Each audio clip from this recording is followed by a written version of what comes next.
الحمد للہ رب العالمین والصلاة والسلام علی سید المرسلین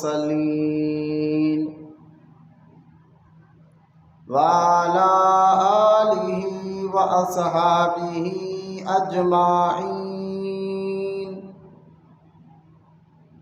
اما بعد فأعوذ باللہ من الشیطان الرجیم بسم اللہ الرحمن الرحیم الا ان اولیاء اللہ لا خوف علیہم ولا هم يحزنون الذين آمنوا وكانوا يتقون آمنت بالله صدق الله العلي العظيم وقال الله تعالى بشأن حبيبه الكريم إن الله وملائكته يصلون على النبي يا أيها الذين آمنوا صلوا عليه وسلموا تسليما اللهم صل على سيدنا ومولانا محمد وعلى آله وصحبه أفضل صلواتك وعدد معلوماتك وبارك وسلم صلاة وسلاما عليك يا سيدي يا حبيبي يا رسول الله صلى الله تعالى عليه وآله وصحبه وسلم اما بعد ہر تعریف اور بڑائی صرف اللہ تعالی کے لیے ہے جو سارے جہان کا مالک ہے، مختار ہے اور جو سارے جہان کا پالنہار ہے۔ میں اس بات کی گواہی دیتا ہوں کہ اللہ تعالی کے سوا کوئی عبادت کے لائق نہیں، وہ ایک ہے، اس کا کوئی ساتھی اور شریک نہیں۔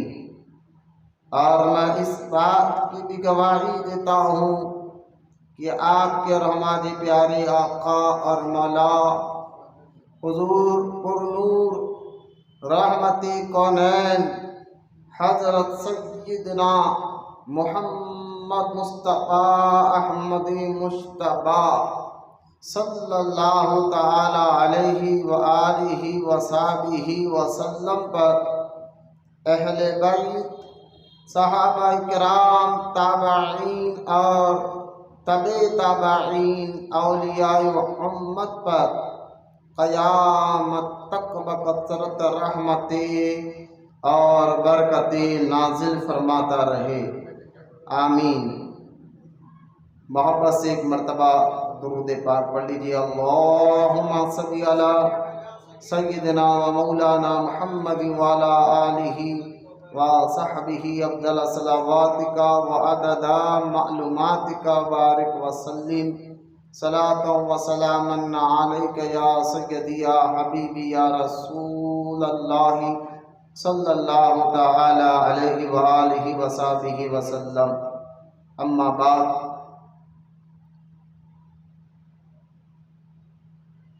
معزز سامعین، السلام علیکم ورحمۃ اللہ وبرکاتہ۔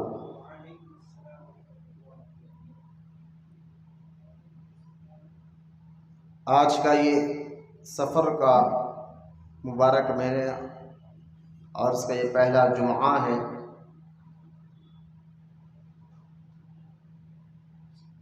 انہوں نے بیچارے ذرا ضعیف ہوں، کمر میں درد ہوگا نہیں، آپ بیٹھیے، آپ بیٹھیے۔ ورنہ مسجد میں ٹیکا لے کے بیٹھنا منع ہے منع. آپ بیٹھیے، آپ بالکل درست ٹیکا لے کے بیٹھ سکتے ہیں آپ بالکل. کیونکہ اللہ اور اس کے رسول کا ذکر ہے، ادب ہم کرنا چاہیے. ہمارا ادب نہیں ہے نا، ہماری تقریر کا ادب ہے. ادب قرآن اور حدیث کا ہے اور اللہ کے گھر کا ہے انشاءاللہ.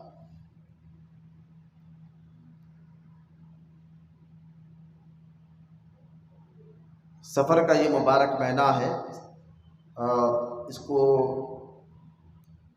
اسلامی معنی میں سفر المظفر کہا جاتا ہے. اور یہ مبارک مہینہ اس لیے میں کہہ رہا ہوں کیونکہ ساری کائنات کے آقا، سارے کائنات کے بنائے رسول نبی پاک صلی اللہ تعالیٰ علیہ وسلم نے خود ارشاد فرمایا، سفر کے مہینے میں کوئی خرابی نہیں ہے، اور جو بھی اچھا کام اس مہینے میں شروع کیا جاتا ہے اللہ اس میں برکت عطا فرماتا ہے. اس لیے میں اس کو کہہ رہا ہوں یہ سفر کا مبارک مہینہ ہے. ہمیں یقین اللہ اور اس کے رسول پر رکھنا چاہیے. میری عادت رہی کہ میں کچھ بیان کرنے سے پہلے درود پاک کی اہمیت آپ کو بتاتا ہوں، تاکہ ہمیں اللہ تعالیٰ درود پڑھنے کا جذبہ اور شوق عطا فرمائے. درود پاک کے بے شمار فضائل احادیث مبارکہ میں موجود ہے. حدیث پاک میں آتا ہے، سرکار مدینہ راحتی قلب و سینہ مصطفیٰ جان رحمت صلی اللہ تعالی علیہ وآلہ وصحبہ وسلم نے ارشاد فرمایا کہ جو مجھ پر روزانہ 500 مرتبہ درود پڑھتا ہے، اللہ تعالیٰ اس کی غموں کو دور فرما دیتا ہے اور اس کی محتاجگی کو بھی دور فرما دیتا ہے.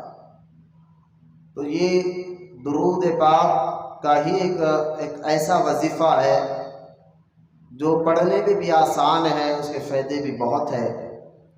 اور جس نیت کے ساتھ جو درود پڑھا جاتا ہے، پہلے تو ہماری نیت اللہ کی رضا کے لیے ہونا چاہیے، لیکن جو جس مقصد کے تحت درود پڑھتا ہے اللہ تعالیٰ اس کو اس مقصد میں ضرور کامیابی عطا فرماتا ہے.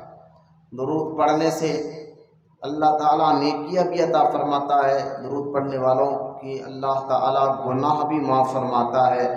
درود پڑھنے والوں کو اللہ تعالیٰ ان کے درجات کو بھی بلند فرماتا ہے. درود پڑھنے والوں کو اللہ تعالیٰ مشکلات دور فرماتا ہے، مصیبتوں کو دور فرماتا ہے. درود پاک ایک ایسا وظیفہ ہے جو ہمارے پریشانیوں کو بھی دور کراتا ہے، محتاجگی کو بھی دور کرتا ہے.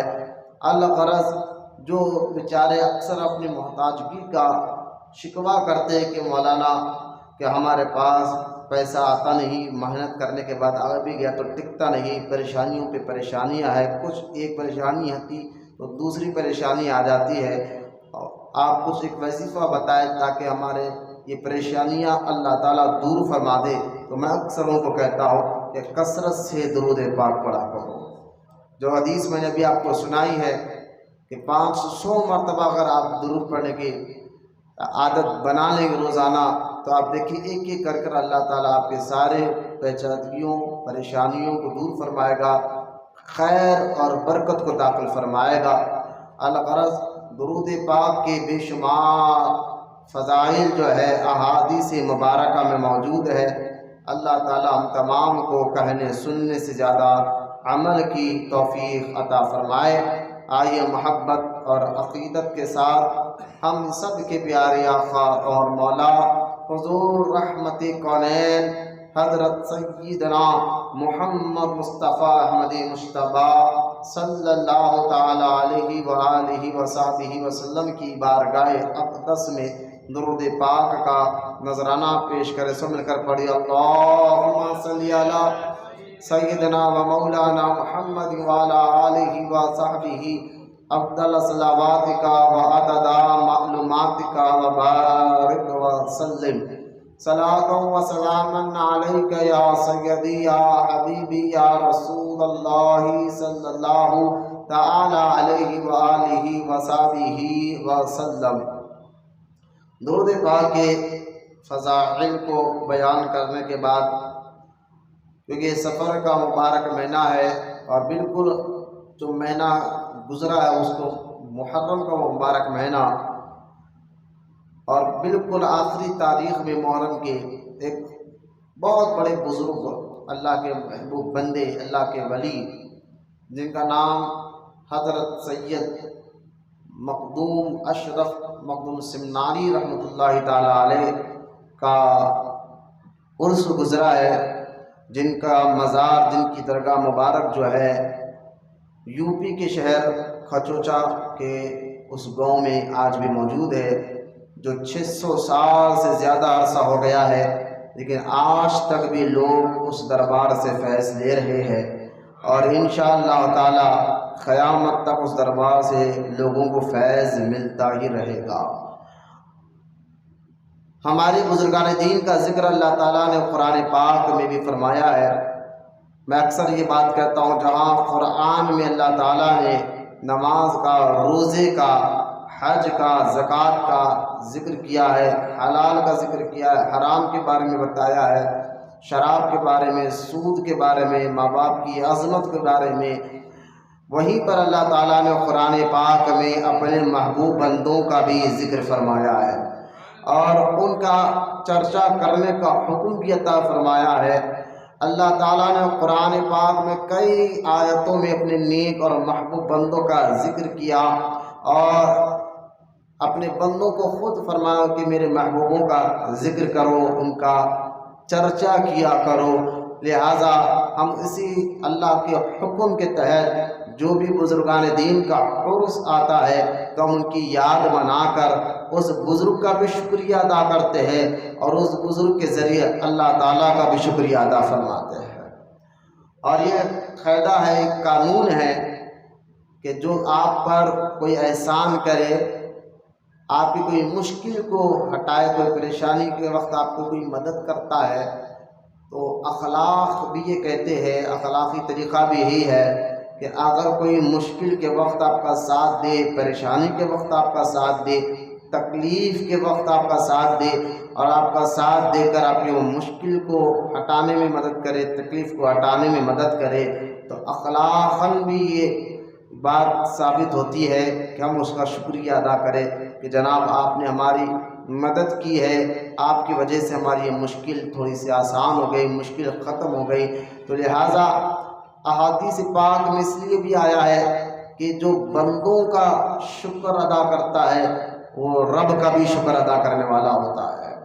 لہٰذا یہ طریقہ بھی ذہن میں رکھے، جو ہم پر احسان کرے، ہم پھر ہماری مصیبت، ہماری تکلیفیں ہمارا ساتھ دے تو ہم ان کا شکریہ ادا کرنا چاہیے، تاکہ ان کے ذریعے اللہ بھی راضی ہو کہ یہ بندہ کتنے اچھے اخلاق کا مالک ہے کہ جو اس کی مدد کرتا ہے وہ اس کا بھی شکریہ ادا کرتا ہے اور اللہ تعالیٰ کا بھی شکر ادا فرماتا ہے۔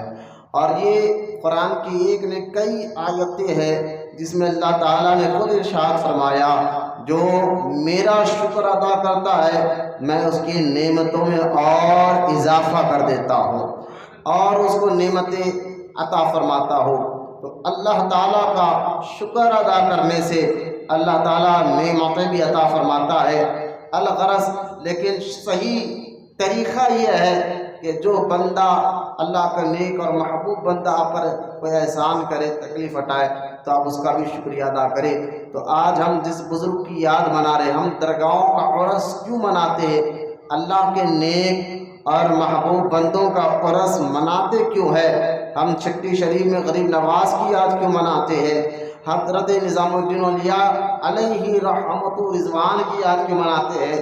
ان بزرگوں کا یاد منانا، ان بزرگوں کا عرس منا کر ان کو یاد کرنا، یہ اللہ کا حکم بھی ہے، اور دوسرے لفظوں میں ہم ان بزرگان دین کا شکریہ ادا بھی کرتے ہیں جنہوں نے ہندوستان میں رہ کر جو ہے اپنی تبلیغ کے ذریعے، اپنی محنت، اپنی مشقت کے ذریعے، اپنے اخلاق اور اپنے کردار کے ذریعے، اپنے جو ہے اخلاق اور کردار کے ذریعے، اپنی محنتوں کے ذریعے لوگوں کو دین بھی سمجھایا ہے اور غیروں کو اسلام میں داخل بھی کروایا ہے۔ لہٰذا یہ بزرگان دین جن کی گنبدوں کو آپ دیکھ رہے ہیں، اگر ان کی زندگیوں کو پڑھا جائے تو ان کی ساری زندگی خوف خدا میں گزرنے والی ہے، ان کی ساری زندگی خدمت خلق میں یعنی لوگوں کی خدمت میں گزری ہے۔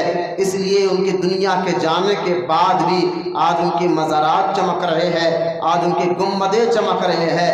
لہٰذا اس مبارک عرس کے اس مبارک موقع پر ہم ان کی یاد منا کر ہم ان کا شکر ادا کرتے ہیں کہ آپ کے ذریعے سے ہمیں دین سمجھ میں آیا ہے، آپ کے ذریعے سے ہمیں اسلام سمجھ میں آیا ہے، آپ کے ذریعے سے ہمیں نماز، روزہ، حج، زکوٰۃ کی اہمیت معلوم ہوئی ہے۔ آپ لوگ کے ذریعے سے اللہ تعالیٰ نے ہمیں جو ہے ہمارے دلوں میں ایمان کو منور مجلہ کیا ہے۔ لہٰذا ہم ان بزرگان دین کی یاد منا کر ان کا شکر ادا کرتے ہیں۔ اصل میں لوگ مجھ سے پوچھتے ہیں مولانا عرس کیا ہے، تو یہ ایک شکرانے کی محفل ہوتی ہے۔ عرس جو ہے ایک شکرانے کی محفل ہوتی ہے جو ہم ان کو یاد منا کر ان کا شکر ادا کرتے ہیں۔ تو الغرض آج جس بزرگ کی یاد منا رہے ہیں وہ آل رسول ہے، اولاد امام حسین رضی اللہ تعالیٰ عنہ ہیں، اور جن کا مقام و مرتبہ اللہ تعالیٰ کے یہاں بہت بلند اور بالا ہے، جن کا نام حضرت سید اشرف مخدوم جہانگیر سمنانی رضی اللہ تعالیٰ عنہ ہے، جن کا درگاہ، جن کی مزار مبارک جو ہے یو پی کے شہر کھچوچا کے اس مبارک گاؤں میں آج بھی موجود ہے۔ قبل اس کے کہ حضرت کی زندگی کے بارے میں کچھ باتیں عرض کروں، قرآن پاک کی طرف آتے ہیں۔ پہلے اللہ تعالیٰ قرآن میں اپنے نیک اور محبوب بندوں کا ذکر کیسے کر رہا ہے اس پر آپ توجہ دیں۔ جو قرآن پاک کی آیت میں نے خطبے میں پڑھنے کا شرف حاصل کیا ہے، اس آیت مبارکہ کو سورہ یونس میں 11ویں پارے میں اور رکوع نمبر 11 میں اللہ تعالیٰ نے جو ہے ارشاد فرمایا، الا ان اولیاء اللہ لا خوف علیہم ولا هم یحزنون الذین آمنوا وکانوا یتقون۔ اس آیت مبارکہ کے تحت بڑے بڑے مفسرین نے فرمایا کہ یہ جو الا ان اولیاء اللہ، اس آیت میں جہاں اللہ تعالیٰ نے اپنے محبوب بندوں کا ذکر فرمایا ہے، جہاں اللہ تعالیٰ نے اپنے نیک اور محبوب بندوں کا ذکر فرمایا ہے، اسی آیت کے تحت اللہ تعالیٰ نے یہ بھی بتا دیا کہ اللہ کے نیک اور محبوب بندے مجبور نہیں بلکہ اللہ تعالیٰ ان کو اختیار دیتا ہے مصیبتیں ہٹانے کا، اللہ تعالیٰ ان کو پاور دیتا ہے پریشانیاں ہٹانے کا، اللہ تعالیٰ ان کو طاقتیں عطا فرماتا ہے لوگوں کی تکلیفیں ہٹانے کا۔ لہٰذا اسی آیت کو اگر ہم سمجھ جائے تو بزرگان دین کیسے مزار میں جانے کے بعد بھی زندہ ہے، یہ آیت میں ہمیں بات سمجھ میں آتی ہے۔ اسی آیت پاک میں ہمیں یہ بھی سمجھ میں آتا ہے اللہ کے نیک بندے دنیا سے جانے کے بعد بھی لوگوں کی مدد کرتے ہیں۔ اسی آیت مبارکہ میں ہمیں یہ بھی سمجھ میں آتا ہے اللہ کے نیک اور محبوب بندے جو ہے ہر وقت اللہ کی دی ہوئی طاقت سے لوگوں کی مدد کرتے ہیں، دنیا میں بھی لوگوں کی مدد کرتے ہیں، دنیا میں جانے کے بعد بھی لوگوں کی مدد کرتے ہیں۔ اسی آیت مبارکہ میں اللہ تعالیٰ نے اپنے نیک اور محبوب بندوں کے اختیار کا ذکر بھی فرمایا ہے۔ لہٰذا اگر اس آیت مبارکہ کو ہم غور کریں تو آئیے پہلے اس کے مختصر بالکل وقت کی دیکھتے ہوئے تفسیر کرتے ہوئے میں آپ کو لے جاتا ہوں۔ دیکھیں اسی آیت میں اللہ تعالیٰ نے پہلے فرمایا اللہ کا معنی ہے، یہ عربی زبان کی قرآن عربی میں اترا ہے تو یہ عربی زبان کا قاعدہ ہے۔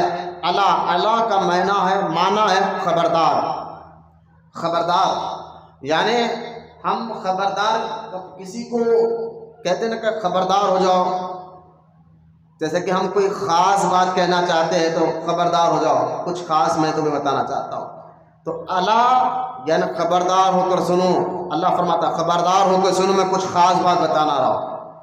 تو اللہ کا لفظ ہے خبردار ہو جاؤ. اللہ کا لفظ ہے یعنی جیسا کہ آپ دیکھیں فوج کا جو کمانڈو ہوتا ہے اپنے کچھ اہم بات بتاتا ہے فوجیوں کو، تو کہتا ہے خبردار اٹینڈر بالکل اسٹریٹ ہے، جاؤ خاص بات بتانے جا رہا ہوں. تو لہٰذا اللہ کا لفظ جو ہے عربی زبان میں خبردار یعنی کچھ اہم بات بتانے کے لیے اللہ پاک استعمال کرتا ہے. اس لفظ کو ذرا آسان اردو میں سمجھا رہا ہوں تاکہ جو لوگ موٹے دماغ والے ہیں وہ بھی قرآن کی اس لفظ کو آسانی سے سمجھ جائے. میں کہنا کیا چاہتا ہوں، جب اللہ یعنی خبردار ہو جاؤ. جب اس کو اور آسان کر دیکھیے آپ، ایک کھمبے پر اگر لائٹ کا جنکشن ہو تو وہاں پر ہندی میں، انگلش میں، اردو میں ایک بورڈ لگا دیا جاتا تھا.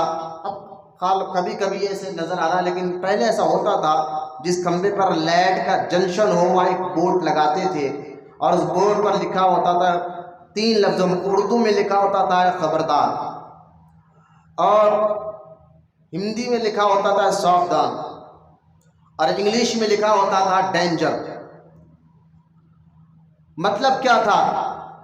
تو یہ لکھنے والے لکھ کر یہ بتاتے تھے کہ بھائی ہر کھمبا ہوتا ہے لیکن یہ کھمبا ایک عام کھمبے کی طرح نہیں ہے. عام کھمبے کو آپ ہاتھ لگا سکتے ہو، پکڑ سکتے ہو، لیکن جس کھمبے پر جنکشن ہو اس کو آپ ہاتھ نہیں لگا سکتے، اس کو آپ لپٹ نہیں سکتے. کیوں کہ یہ عام کھمبا ہوتا ہے اور جس کھمبے پر جنکشن لگا ہوا ہوتا ہے دونوں میں فرق ہوتا ہے. وہ جس کھمبے پر جنکشن لگا ہوا عام کھمبوں کی طرح نہیں ہوتا. اگر اس کو بھی آپ عام کھمبوں کی طرح سمجھ کر پکڑیں گے، چپٹیں گے، لپٹیں گے تو وہ جو بورڈ لگا دیا ہے اس کو بتایا جاتا ہے پھر تمہارا حال ہڈیوں کی طرح ہو جائے گا، تم جل کر خاک ہو جاؤ گے. لہذا اس لیے وہاں پر لکھ دیا جاتا ہے خبردار، ساودھان یا ڈینجر، اس کے قریب نہیں جانا. یہ عام کھمبا نہیں، اس پر جنکشن لگا ہوا ہے. تو اسی طرح اس مثال کو ذہن میں رکھے، اسی طرح اللہ تعالیٰ اپنے ولیوں کا ذکر کرنے سے پہلے لوگوں کو خبردار کیا اور خبردار کر فرمایا خبردار ان کو اپنی طرح نہ سمجھنا، عام بندوں کی طرح نہ سمجھنا. اگر تم ان کو اپنی طرح سمجھو گے، ہے تو بندے ہی، ہے تو انسانی، لیکن تمہاری طرح نہیں ہے. اگر تم ان کو اپنی طرح سمجھو گے، اپنی طرح عام انسان سمجھو گے، تو یاد رکھو اگر عام بندہ سمجھ کر، عام انسان سمجھ کر ان کی بے ادبی کرو گے، ان کی گستاخی کرو گے، تو یاد رکھو کہ جس طرح ایک کھمبے پر جنکشن لگا ہوا ہوتا ہے اور کوئی دیوانہ جا کر اس کو چپک جائے تو وہ جل کر خاک اور راکھ ہو جاتا ہے، اس کا یوں سمجھے کہ وہ مر جاتا ہے. اسی طرح عام بندوں کو یعنی اللہ کے نیک بندوں کو، اللہ کے محبوب بندوں کو اپنی طرح سمجھ کر ان سے چھیڑخانی کر لینا یا ان کے خلاف غلط باتیں کر دینا. فرق ایک ہے کہ کھمبے پر جنکشن لگا ہوا ہو، اس کو چپکو گے تو جان جائے گی، اور اللہ کے نیک اور محبوب بندوں سے الجھو گے، ان سے ٹکراؤ گے تو ایمان چلا جاتا ہے. یہ فرق ذہن میں رکھیں. یعنی اللہ خبردار، باپ بھی کہہ دیتا نا اپنے بیٹوں کو خبردار کب کرتے آپ؟ ہم کہتے ہیں نا خبردار میرا یہ تمہاری ماں کی عزت کرو. خبردار کا لفظ کو ذہن میں بٹھایا. اللہ تعالیٰ نے اللہ کہہ کر خبردار کیا. ان خبردار کے لفظ کو ذرا ایک ایک لفظ اگر آپ غور کریں کہ خبردار کب کیا جاتا ہے. باپ کہتا ہے خبردار یہ تمہاری ماں ہے، عزت کرو. خبردار یہ تمہاری پراپرٹی، یہ لینا یہ نہیں لینا ہے.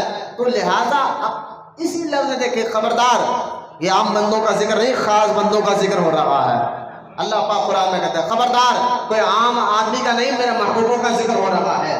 خبردار کہ بالکل ادب سے سنو، میں جس کا ذکر کرنے جا رہا ہوں اللہ فرماتا وہ میرے محبوب بندوں کا ذکر ہو رہا ہے. تو اللہ خبردار. اور اس کے بعد دیکھیں آپ، اللہ کے بعد جو لفظ آیا ہے قرآن میں انا آیا. میری طرف توجہ دے، میری طرف توجہ دے. اللہ کے بعد یہ اکثر ہو گیا ہے مساجد کے بارے میں یہ ادب سکھانا پڑ رہا ہے، مسلمانوں کو سکھانا خاص طور پر پڑ رہا ہے کہ ایسا نہیں آنا ہے، ایسا بیٹھنا ہے۔ میں سمجھتا ہوں اس میں بہت سے مسجد کے اماموں کی بھی غلطی ہے۔ یہاں جب ہم کسی کو بولتے ہیں کہ جناب آپ باہر منہ ہاتھ پوچھ کر آئیے، ہستی چھوڑ کر آئیے، اب وہ لوگ ایسا گھور کے ہمارے کو دیکھتے کہ جیسا کہ یہ نئی بات ہم بول رہے ہوں۔ اب ان کی بھی غلطی نہیں ہے کہ ان کے محلوں میں انہوں نے ایسی مسجد میں جا کر، مسجد کے مصلیوں تو دور کی بات ہے، آپ نے دیکھا ہوگا مسجد کے مصلی پہ ٹھہر کے امام صاحب کو دھن دھن دھن یہ کپڑا پوچھ رہے دیکھ کر شرم آنا چاہیے۔ اسلام آ کر 1400 سال ہو گیا اور ہمیں مسجد میں آنے کا طریقہ نہیں معلوم۔ یہ ساری باتیں یعنی ہاتھ پوچھنا، منہ پوچھنا، ادھر ادھر دیکھنا، مسجد کے اندر آنے کے بعد کی بات کر رہا ہوں۔ یہ ساری باتیں مسجد کے ادب کے خلاف ہے۔ آپ یہ سارے کام مسجد کے باہر کر آنا چاہیے۔ اللہ ہر مسلمان کو مسجدوں کا ادب کرنے والا بنائے۔ کبھی آپ دیکھیں کہ ٹھنڈے دماغ سے آپ سوچ کر مجھے بتائیں، کبھی ہم کسی بڑے عہدے دار کے سامنے میں کہاں کوئی سی پی ڈی سی پی کے پاس دیکھ جاؤں، ایک ہمارے علاقے کے ایس آئی کے سامنے جا کے ہاتھ پیر پوچھ کر دیکھے، سرکل تو بہت بڑی بات ہے، اور انہوں نے آپ کو فوراً باہر نکال دیا۔ اچھا ٹھیک ہے، یہ بھی چھوڑے آپ، اگر ایک نوکر اپنے باس کے پاس کام کیا جاتا ہے تو کیا باس کے سامنے جا کر ٹھہر کر کا ہاتھ پیر منہ پوچھتا ہے؟ نہیں، گھر میں تیار ہو کر جاتا ہے۔ اتنی عقل ہے، کام پر جانا ہے تو گھر میں تیار ہو کر جانا چاہیے۔ لہٰذا ہمیں یہ بھی سمجھنا ہونا چاہیے اللہ کے گھر میں جانا ہے تو مسجد کے باہر تیار ہو کر ادب کے ساتھ سر بھی جھکائے، دل بھی جھکا کر آئے، پر ایسے لوگوں کا دل پھر مسجد میں لگ جاتا ہے، پھر ان کی نماز میں بھی مزہ آتا ہے، ان کو قرآن پڑھنے بھی مزہ آتا ہے۔ ادب بہت بڑی چیز ہے۔ یہ باہر رکا کر سمجھانا کسی کو معاذ اللہ بے عزت کرنا نہیں ہے، بلکہ ان کو دین سمجھانے کا مقصد ہے۔ اللہ ہمیں سمجھنے کی توفیق عطا فرمائے۔ اب قرآن کی جو آیت میں نے آپ کے سامنے پڑھی ہے، اللہ کا معنی آپ سمجھیے خبردار ہے، اور دوسرا لفظ ہے، دیکھیں اللہ تعالیٰ اپنے محبوبوں کا ذکر کرا، بھائی اللہ اس کے بعد کہہ دیتا یہ میرے اولیاء اللہ ان سے محبت کرو، لیکن اب اللہ پاک نے اللہ کہہ کر یعنی خبردار کیا، لیکن ساتھ میں یہ نہیں کہا یہ ولی ہے، یہ پھر اور ایک بار کہا انا۔ اب دیکھیے دو لفظ ہے، اللہ اور انا کا معنی بھی جو ہے مفسرین کہتے ہیں عربی زبان میں، اگر عربی ڈکشنری اٹھا کر دیکھیں گے آپ، اللہ اور انا یہ دونوں لفظ ہم جیسے کہ ہم اردو زبان میں کسی کو کہتے ہیں یار خاص بات بتانا ہے، اہم بات بتانا ہے، اور ایسی بات بتانا ہے تیرے کو اس بات میں کوئی شک نہیں ہے۔ دیکھو اب اردو زبان میں الفاظ بولتے ہیں کوئی خاص بات بتانا ہو اور ایسی بات کہ 100% صحیح بات ہے، کوئی غلط بات میں تیرے سے نہیں کر رہا ہوں، ہم خاص دوستوں کو کہتے نا، تو ہم جس طرح یہ لفظ استعمال کر کر وہ خاص بات بتاتے ہیں، اسی طرح اللہ پاک اپنے ولیوں کا ذکر کر رہا ہے تو پہلے تو کہا اللہ خبردار ہو جاؤ، پھر بات شروع کر دینے چاہیے تھے، یا اللہ ہم خبردار ہو گئے ادب میں آگے تو کیا کہنا چاہ رہا ہے، ہم ادب کے ساتھ سنیں گے نہیں، پھر اللہ تعالیٰ تاکید پر پھر تاکید کی، تاکید تو کی، پھر اور ایک بار تاکید کی۔ کوئی ہمارا کوئی دوست ہوتا ہے یار خاص سن رہا نا تو، ہاں سن رہا، ارے میں سن رہا ہے نا تو، ارے بھائی ڈبل کیا خاص بات ہے، بالکل سن رہا، بولو تو صحیح۔ تو یہاں اللہ پاک سنت دیکھے، اللہ تعالیٰ نے بھی تاکید تو کی، اللہ کا تو بات کہہ دینا چاہیے تھا، کہنا کیا چاہ رہا ہے، لیکن پھر تاکید کی اللہ تعالیٰ نے، اللہ خبردار ہو جاؤ، انا اور خبردار ہو جاؤ۔ لفظ پر دیکھیں کہ آنے والی جو بات اللہ کہنا چاہتا ہے وہ کوئی اہم بات ہے، اور اللہ کہنا چاہ رہا ہے بندوں سے، تو یہ آیت پر اگر ہم غور کریں اللہ کے محبوب بندوں کی اہمیت ہمیں سمجھ میں آتی ہے۔ ان وہابیوں دو ٹانگ کے جانوروں کی باتوں میں آ کر ہم ان بزرگان دل کو کیا کیا سمجھ رہے ہیں، لیکن میری بات توجہ سے سنیں، اللہ خبردار ہو جاؤ، انا بے شک۔ تو پہلے آپ دیکھیں عربی قاعدہ یہ ہے، عربی زبان میں جیسا میں نے ابھی آپ کو بتایا اردو زبان میں ہم کو ایک خاص بات کہتے ہیں، اسی طرح عربی زبان کا قاعدہ ہے کہ اللہ اور انا کا لفظ عرب کے لوگ اسی وقت بولتے تھے عربی زبان میں جب ان کو کوئی خاص بات بولنا ہوتا ہے، کوئی اہم بات بولنا ہوتا تو اللہ کہتے یا تو انا کہتے عربی زبان میں۔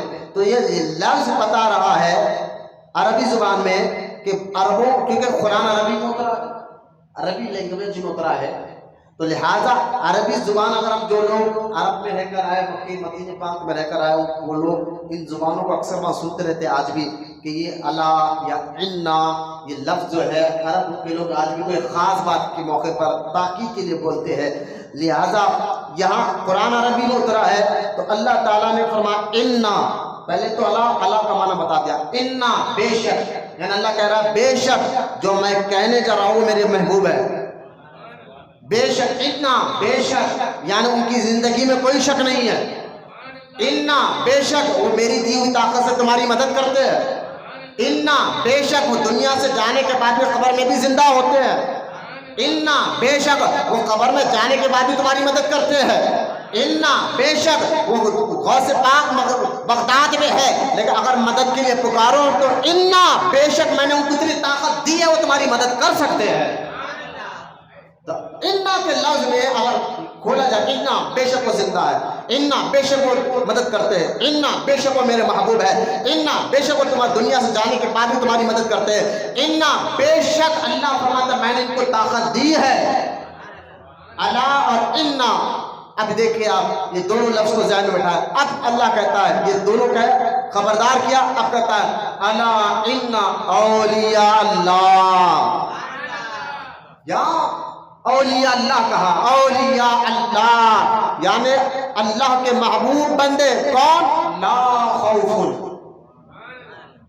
خوف علیہ، اللہ فرماتا ہے نہ ان کو کسی چیز کا خوف ہوتا ہے نہ کوئی ان کو غم ہوتا ہے، نہ خوف ہوتا ہے نہ غم ہوتا ہے۔ مطلب کیا ہے نہ خوف اور غم کا؟ بھئی خوف کہتے ہیں ماضی چیز کو، خوف کہتے ہیں آنے والی چیز کو، غم کہتے ہیں ماضی کی چیز کو۔ مثلا جو ہے اگر آپ نے کہیں کاروبار میں 2 لاکھ روپے لگایا، مثال دے رہا ہوں میں آپ کو، سمجھے آسان اردو میں تاکہ یہ قرآن کی آیت آپ کو سمجھ میں آ جائے تو آپ کو اولیاء اللہ کا مقام مرتبہ بھی سمجھ میں آ جائے گا۔ اگر آپ نے 2 لاکھ روپے کہیں پر انویسٹ کیے، کاروبار میں لگایا اور آپ کو نقصان ہو گیا، 1 روپیہ بھی آپ کے ہاتھ میں نہیں آیا، تو اس بات کا کوئی غم رہتا ہے۔ غم کس کو کہتے ہیں؟ جو گزر چکا ہے۔ اور خوف کس کو کہتے ہیں؟ کہ آنے والے وقت کہیں پر آپ کو 5 لاکھ لگانا ہے تو آپ خوف میں رہیں گے، یار جب پہلے 2 لاکھ کا نقصان ہو اس کا غم میرے دل میں ہے اور یہ 5 لاکھ لگاؤ کا اس کا یہ بھی نقصان ہے، اس کا خوف آپ کو ہے۔ تو سمجھے غم اس کو کہتے ہیں جو گزر گیا ہے، خوف اس کو کہتے ہیں جو آنے والا ہے۔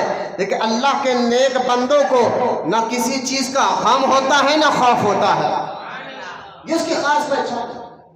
یعنی دنیا میں بھی وہ غم زدہ نہیں ہوتے، ان کو مطلب نہیں ہوتا، اللہ کی رضا کے لیے عمل کرتے رہتے، اور آخرت میں بھی وہ خوف زدہ نہیں ہوتے، نہ دنیا میں خوف زدہ ہوتے ہیں نہ آخرت میں۔ مطلب کیا ہے؟ جیسا کہ آپ دیکھیں امام جعفر صادق رضی اللہ تعالیٰ، جو کنٹوں کی ہم نیاز کرتے ہیں نا، امام جعفر صادق رضی اللہ عنہ، کون ہے امام جعفر صادق؟ یہ بیٹے ہیں حضرت سیدنا امام محمد بن باقر کے۔ اور یہ کون ہے؟ تو یہ بیٹے ہیں حضرت سیدنا امام زین العابدین کے۔ اور یہ کون ہے؟ یہ بیٹے ہیں امام حسین رضی اللہ تعالیٰ عنہ۔ اور یہ بیٹے مولا کائنات علی المرتضیٰ رضی اللہ تعالیٰ عنہ کے۔ لہذا امام حسین کے بیٹے کے بیٹے کے بیٹے کا نام امام جعفر صادق ہے۔ ان سے بادشاہ نے جلات سمجھتے ہیں، جو یہ بچے ہنس رہے کھیل رہے تو بھجا دو، لوگ باہر کھیلنے کودنے والوں کو نہ بجاؤ فوری فوٹو بھی ہلے ٹو کے بجا دو، باہر کھیل لو بولو، جماعت ٹھہرتا خدا بول لوگ کو۔ لہذا امام جعفر صادق رضی اللہ تعالیٰ عنہ جو ہے، آپ ذرا خوف کیوں نہیں دیتا اللہ والوں کو؟ کیونکہ وہ اللہ کی سوا کسی سے ڈرتے نہیں۔ یہ بات سمجھانے کے لیے میں بات بتلا رہا ہوں۔ لا خوف، اللہ نے کیا کہا؟ ولی کون کی ایک صفت بیان کی، ان کی خوبی بیان کی، وہ خوف کسی سے نہیں رکھتے، نہ خوف ہوتا ہے نہ غم ہوتا ہے۔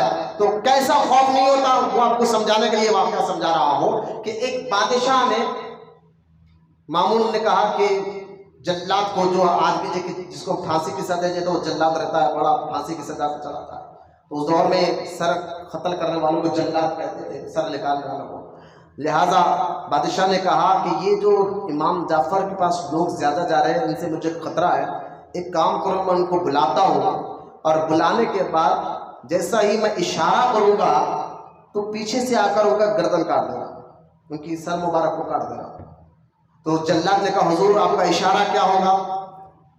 تو بادشاہ نے کہا جیسے وہ اندر آئیں گے محل میں اپنے سر پر تاج پر ہاتھ رکھوں گا تو ان کا سر کاٹ دینا۔ اب وہ ٹھیک ہے کہ وہ تلوار لے کے کھڑ گیا، امام جعفر صادق کو بلایا گیا۔ تو امام جعفر صادق آئے محل میں۔ اب جیسے ہی محل میں اندر داخل ہوئے امام جعفر صادق ہے، بادشاہ تخت پر بیٹھا ہوا تھا، امام صاحب کو دیکھ کر کھڑا ہو گیا۔ اب کھڑا ہو گیا، بھاگتے ہوئے گیا، ہاتھ بھی چوم رہا ہے۔ اب جلاد دیکھ کر حیران ہو گیا، بھائی اشارہ تو کچھ اور ملنے والا تھا لیکن ہاتھ بھی چوما، اور ادب کے ساتھ اپنے تخت پر بٹھا دیا، خود ختموں میں بیٹھ گیا۔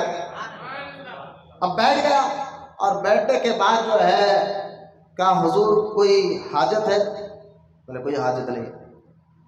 اب اس کو وہ بادشاہ کو ڈر اتنا لگ گیا کہ ہیبت کے مارے، ڈر کے مارے اس کو پیاس لگ گئی۔ جب پیاس زیادہ لگی تو اس نے اپنے خادم سے کہا مجھے پانی پلاؤ، تو پانی لے کر آیا گیا۔ اب پانی لانے کا تو امام صاحب نے فرمایا بادشاہ ایک بات کو، بولے کیا؟ تجھے پیاس کتنی لگی؟ بولے بہت زیادہ امام صاحب پیاس لگی ہوئی ہے، کہ اگر تجھے میں اس وقت پانی نہ دوں اور پانی کے بدلے میں تو مجھے کیا دے سکتا ہے؟ تو بادشاہ نے کہا اگر جو اس وقت مجھے پیاس لگی ہے اس پانی کے بدلے میں میں آدھی حکومت آپ کو دے سکتا ہوں، آدھی حکومت دے لے۔ آپ نے فرمایا ٹھیک ہے پانی پی لے۔ اس نے جب پانی پیا، پانی پینے کے بعد پھر امام صاحب نے کہا بادشاہ ایک اور بات بتا کہ اگر یہ پانی پیشاب کے ذریعے نکلے ہی نہ اور تو بیمار پڑ جائے اب کیا کرے گا؟ کہا حضور میں ساری سلطنت دے کر اپنی جان بچاؤں گا۔ تو امام صاحب نے فرمایا میری نظر میں یہ ایک گلاس پانی کی طرح ہے تیری حکومت، تیری حکومت سے مجھے مطلب ہی نہیں ہے۔ اور آپ نے فرمایا، بادشاہ نے کہا حضور کوئی حاجت بولیے، کوئی مشکل؟ بادشاہ تھا نا، حضرت سے ہاتھ جوڑ کر کہا کوئی حاجت، کوئی مشکل، کوئی پریشانی آپ بولیے میں ہٹا دوں، آپ کو کوئی تکلیف؟ تو امام صاحب نے کہا ایک تکلیف ہے۔ بولے کیا؟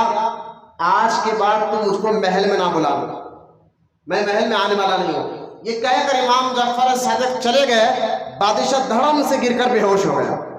اور جانے کے بعد اب جب ہوش میں آیا پورے سپاہیوں نے کہا حضور معاملہ ہی الٹا ہو گیا، آپ نے تو کہا تھا امام صاحب جیسے ہی اندر آ جائے تو سر پہ ہاتھ رکھوں گا تو سر جو ہے قتل کر دینا، لیکن میں نہیں بچے گی، مسجد بات نہیں کرتے، مسجد میں بیٹھ کے بات نہیں کرتے، حرام ہے حرام۔ اتنے بڑے ہو گئے یار مسجد کا ادب نہیں معلوم، بات کرنا ہے تو وہاں جا کے ٹہل کے آؤ، پرواہ نہیں۔ لہٰذا امام جعفر صادق رضی اللہ تعالیٰ کے جانے کے بعد سپاہی، میں بتا رہا ہوں کہ اللہ کے بندے، اللہ کے نیک اور محبوب بندے کسی سے نہیں ڈرتے، خوف کیوں نہیں رہتا؟ تو آپ غور کریں، جانے کے بعد بادشاہ بے ہوش ہو گیا۔ جب اس کو ہوش آیا لوگوں نے پوچھا، سپاہیوں نے پوچھا حضور آپ تو اشارہ دینے والے تھے، ہم تو کھڑے تھے ان کو قتل کرنے کے لیے، لیکن معاملہ الٹا ہو گیا، آپ نے ان کا ہاتھ بھی چوما، ان کو اپنی کرسی پر بھی بٹھا دیا، بات کیا ہے؟ تو بادشاہ کہنے لگا جیسے ہی امام میرے محل میں داخل ہوئے پیچھے ایک اتنا بڑا اسدہ مجھے نظر آیا اور وہ کہہ رہا تھا اگر تو نے امام کو تکلیف بھی پہنچائی تو محل صاحب نگل لوں گا، محل سمجھ تجھے نگل لوں گا، ادب میں آ، یہ اللہ کے نیک بندے حسین کی اولاد ہے، یہ کہنا تھا۔ وہ بادشاہ کا میں ڈر گیا، جب سمجھ رہے لا خوفن، وہ اللہ کے نیک بندے جو اللہ کہتا ہے اللہ انا اولیاء اللہ لا خوفن، ان کو کوئی خوف اور غم نہیں ہوتا، وہ اللہ سے ڈرتے ہیں تو اسے ساری کائنات ان سے ڈرتی ہے۔ اور جب سے ہمارے دلوں سے اللہ کا خوف اٹھ گیا نا، اللہ کا خوف، اللہ کا ڈر جب سے ہمارے دلوں سے نکل گیا، ہم چوہے سے ڈر جاتے ہیں، چونٹی سے ڈر جاتے ہیں، نہ مسجدوں کا۔ اگر خوف دل میں اللہ کا رہتا تو مسجد میں بیٹھنا کیسے یہ معلوم کرتے ہیں، یہ عزت جانتے ہیں۔ خوف اللہ کا دل میں ہوتا تو ہمیں پتہ چلتا کہ مسجد میں آنا کیسا ہے، قرآن کا ادب کیسا کرنا ہے، حدیث کا ادب کیسا کرنا ہے۔ جب سے یہ خوف ختم ہو گیا ہے نا تو نہ ہمیں، ہاں خوف ہمارے دلوں میں کیا گیا، روڈیوں، پہلوانوں، سود خوروں، اور ان کی صحبت میں بیٹھنا تو ہمیں بہت اچھا لگ رہا ہے آج کے دور میں. ہوٹلوں میں 4 گھنٹے بیٹھیں گے, چبوتروں پہ بیٹھیں گے, فونوں میں ساری رات چبوتر پر بیٹھ کر ویسٹ کریں گے, لیکن مسجد کے اندر بیٹھ کر آج ہمارا حال یہ ہو گیا ہے کہ ہمیں مسجد میں بے چینی نظر آتی ہے, جبکہ مسجد میں بیٹھنا نماز کے انتظار میں یہ بھی عبادت ہے. تو خدا کے واسطے مسجد کو ادب کرے آپ, اللہ کے لیے, میرے لیے نہیں, اللہ کے لیے. یہ میں اپنے لیے نہیں کہہ رہا ہوں کہ میری تقریر میں کر رہا ہوں ادب کے ساتھ بیٹھو, نہیں, میں اللہ کے لیے کہہ رہا ہوں کہ آپ اللہ کی رضا کے لیے مسجد کا ادب کرنے والا بنے, مسجد سے محبت کرنے والے بنے. لہٰذا اولیاء اللہ کی صفت اللہ تعالیٰ بیان فرمایا کہ لا خوف علیہم ولا هم یحزنون. اللہ کے خبردار ہو جاؤ, بے شک اللہ کے نیک بندے نہ ان کو کسی چیز کا خوف ہوتا ہے اور نہ کوئی غم ہوتا ہے. یہ اللہ تعالیٰ نے قرآن میں اپنے محبوب بندوں کی صفت یعنی ان کی خوبیوں کو بیان کیا. اب کیونکہ قیامت تک اب کوئی نبی آنے والے نہیں ہے, ہمارے نبی آخری نبی ہے, دروازہ نبوت کا بند ہو گیا ہے. ولی آتے رہیں گے اور ولیوں کے ذریعے اللہ تعالیٰ لوگوں کی ہدایت کا کام لیتے رہے گا. تو ولیوں کی خوبی تو آپ کو پتہ چلے, ان کی صفت تو آپ کو پتہ چلے, تو وہ لا خوف علیہم, نہ ان کو خوف ہوتا ہے نہ ان کو کوئی غم ہوتا ہے. جیسا کہ آپ دیکھیں حدیث پاک میں آتا ہے, رحمت کونین صلی اللہ علیہ وسلم ارشاد فرماتے ہیں قیامت کے دن اللہ تعالیٰ اپنے کچھ بندوں کو نور کے ممبروں پر بٹھائے گا, نور کے ممبروں پر بٹھائے گا. نہ وہ نبی ہوں گے نہ وہ شہید ہوں گے, لیکن وہ جو مقام اللہ ان عزت دے کر بٹھائے گا نور کے ممبروں پر, ان کے مقام کو دے کر نبی بھی کہیں گے یا اللہ یہ کون لوگ ہیں جو تو یہاں, مطلب یہ نہیں کہ وہ بندے نبی سے بڑھ جائیں گے, وہ کتنے بھی ہو نبی کے غلامی ہوتے ہیں, لیکن رشک کریں گے, خوشی کریں گے یا اللہ یہ کون بندے ہیں جو تو نے ان کو نور کے ممبروں پر بٹھایا ہے. تو سرکار مدینہ علیہ السلام سے پوچھا گیا یا رسول اللہ وہ کون لوگ ہوں گے جن کو اللہ تعالیٰ قیامت کے دن, لوگ حساب کتاب میں رہیں گے, لوگ جو ہے اب حساب کتاب دے رہے ہوں گے, ایک کچھ بندے ایسے ہوں گے جن کو اللہ نور کے ممبروں پر بٹھائے گا اور نبی ان کو دیکھ کر رشک کریں گے, شہید ان کو دیکھ کر رشک کریں گے. یہ کون لوگ ہوں گے اور ان کو یہ مقام کس لیے ملے گا؟ نبی کریم صلی اللہ علیہ وسلم نے فرمایا یہ وہ بندے ہوں گے جو دنیا میں محبت بھی اللہ کے لیے کرتے ہوں گے اور دشمنی بھی اللہ کے لیے کرتے ہوں گے. سمجھو اب اس مسئلے ایمان کی خوبی بتا رہا ہوں میں آپ کو, ایمان کی چاشنی بتا رہا ہوں کہ اللہ والے محبت جو ہم سے کرتے ہیں نا, اس لیے نہیں کرتے کیا یہ میرے پاس آ رہا ہے, میرا ہاتھ چوم رہا ہے, میرا پیر چوم رہا ہے, میری درگاہ, نہ, بلکہ اس لیے کرتے کہ اللہ کا بندہ ہے. محبت اللہ کے لیے کرتے ہیں اور دشمنی بھی اللہ کے لیے کرتے ہیں, یعنی اللہ کا محبوب وہ ان کا دوست ہوتا ہے, اللہ کا دشمن جو مشرک ہے اور جو وہابی ہے, بدعقیدہ ہے, وہ دشمن اس لیے ہے کہ وہ اللہ کا دشمن ہے. تو جو اللہ کا دشمن ہے ولیوں کا دشمن ہے, اور جو اللہ کا محبوب ہے وہ اللہ کے محبوبوں کا بھی محبوب ہے. تو وہ اللہ والے ہوں گے جن کو اللہ نور کے ممبروں پر بٹھائے گا عزت کے ساتھ, کیونکہ وہ دنیا میں لوگوں سے اللہ کے لیے محبت کرتے تھے اور اللہ کے لیے دشمنی کرتے تھے. پھر حضور نے یہ حدیث بیان کر حضور نے یہ آیت پڑھی الا ان اولیاء اللہ لا خوف علیہم ولا هم یحزنون. خبردار اللہ, بے شک اولیاء اللہ نہ ان کو کوئی خوف ہوتا ہے نہ کوئی ان کو غم ہوتا ہے. یہ اولیاء اللہ کی صفت کو اللہ نے قرآن میں بیان فرمایا ہے. جو سورہ یونس کی میں آیت پڑھ رہا ہوں, ابھی میں جس ولی کا ذکر کرنے وہاں آپ کو لے کر نہیں گیا, لیکن پہلے آپ کو بنیاد سمجھا رہا ہوں, کیونکہ بنیاد جتنی مضبوط ہوگی تو عمارت اتنا مضبوط کھڑی رہے گی. آپ کا عقیدہ جتنا مضبوط رہے گا, بنیاد کہ ہم کس کے بارے میں سننے آئے ہیں, کیا سننے آئے ہیں, مطلب کیا ہے, بنیاد اگر آپ کو سمجھ میں آ جائے کہ ہم جس کا ذکر سننے آئے ہیں وہ اللہ کے محبوب بندے ہیں اور اللہ قرآن ان کے بارے میں یہ کہتا ہے الا ان اولیاء اللہ لا خوف علیہم, ولا هم يحزنون. تو اندازہ کرے جن کی بنیاد عقیدہ مضبوط ہو جائے وہ آگے چل کر پھر غوث اعظم کو بھی سمجھیں گے, وہ آگے چل کر غریب نواز کو بھی سمجھیں گے, وہ آگے چل کر بندہ نواز کو بھی سمجھیں گے, وہ آگے چل کر یہ اولیاء اللہ کو بھی سمجھا کرے گے. تو پہلے آپ بنیاد کو مضبوط کریں. یہ ان کی صفت کو اللہ نے قرآن میں بیان فرمایا, نہ ان کو کوئی خوف ہوتا نہ کوئی غم ہوتا. اور آگے اب ہم آگے بڑھتے ہیں, لیکن پہچاننا ان کی بڑی مشکل ہے. آج کل بہت سے لوگ جیسا کہ ڈاکو آج کے نکل گئے ہیں, سود خور نکل گئے ہیں, کچھ لوگ پولیس کا لباس پہن کر لوگوں کو لوٹ لیتے ہیں. عجیب عجیب دور چل رہا ہے.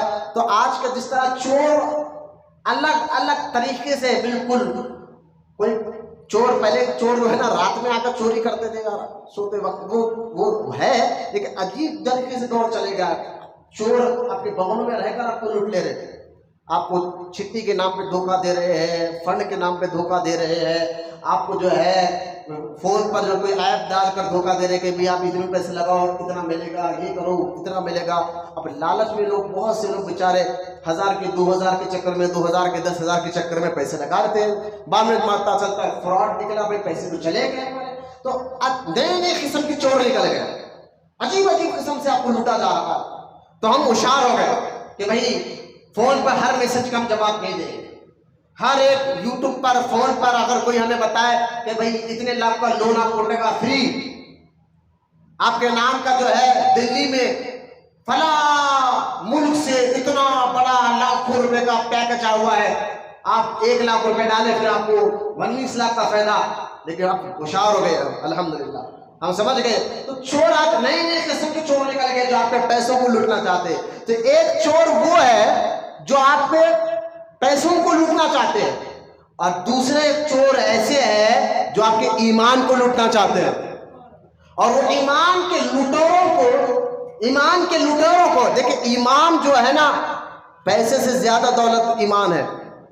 اصل ایمان جس کا صحیح ہے وہ بندہ دنیا میں بھی کامیاب رہے گا, خبر میں بھی کامیاب رہے گا, اور انشاءاللہ آخرت میں بھی کامیاب رہے گا.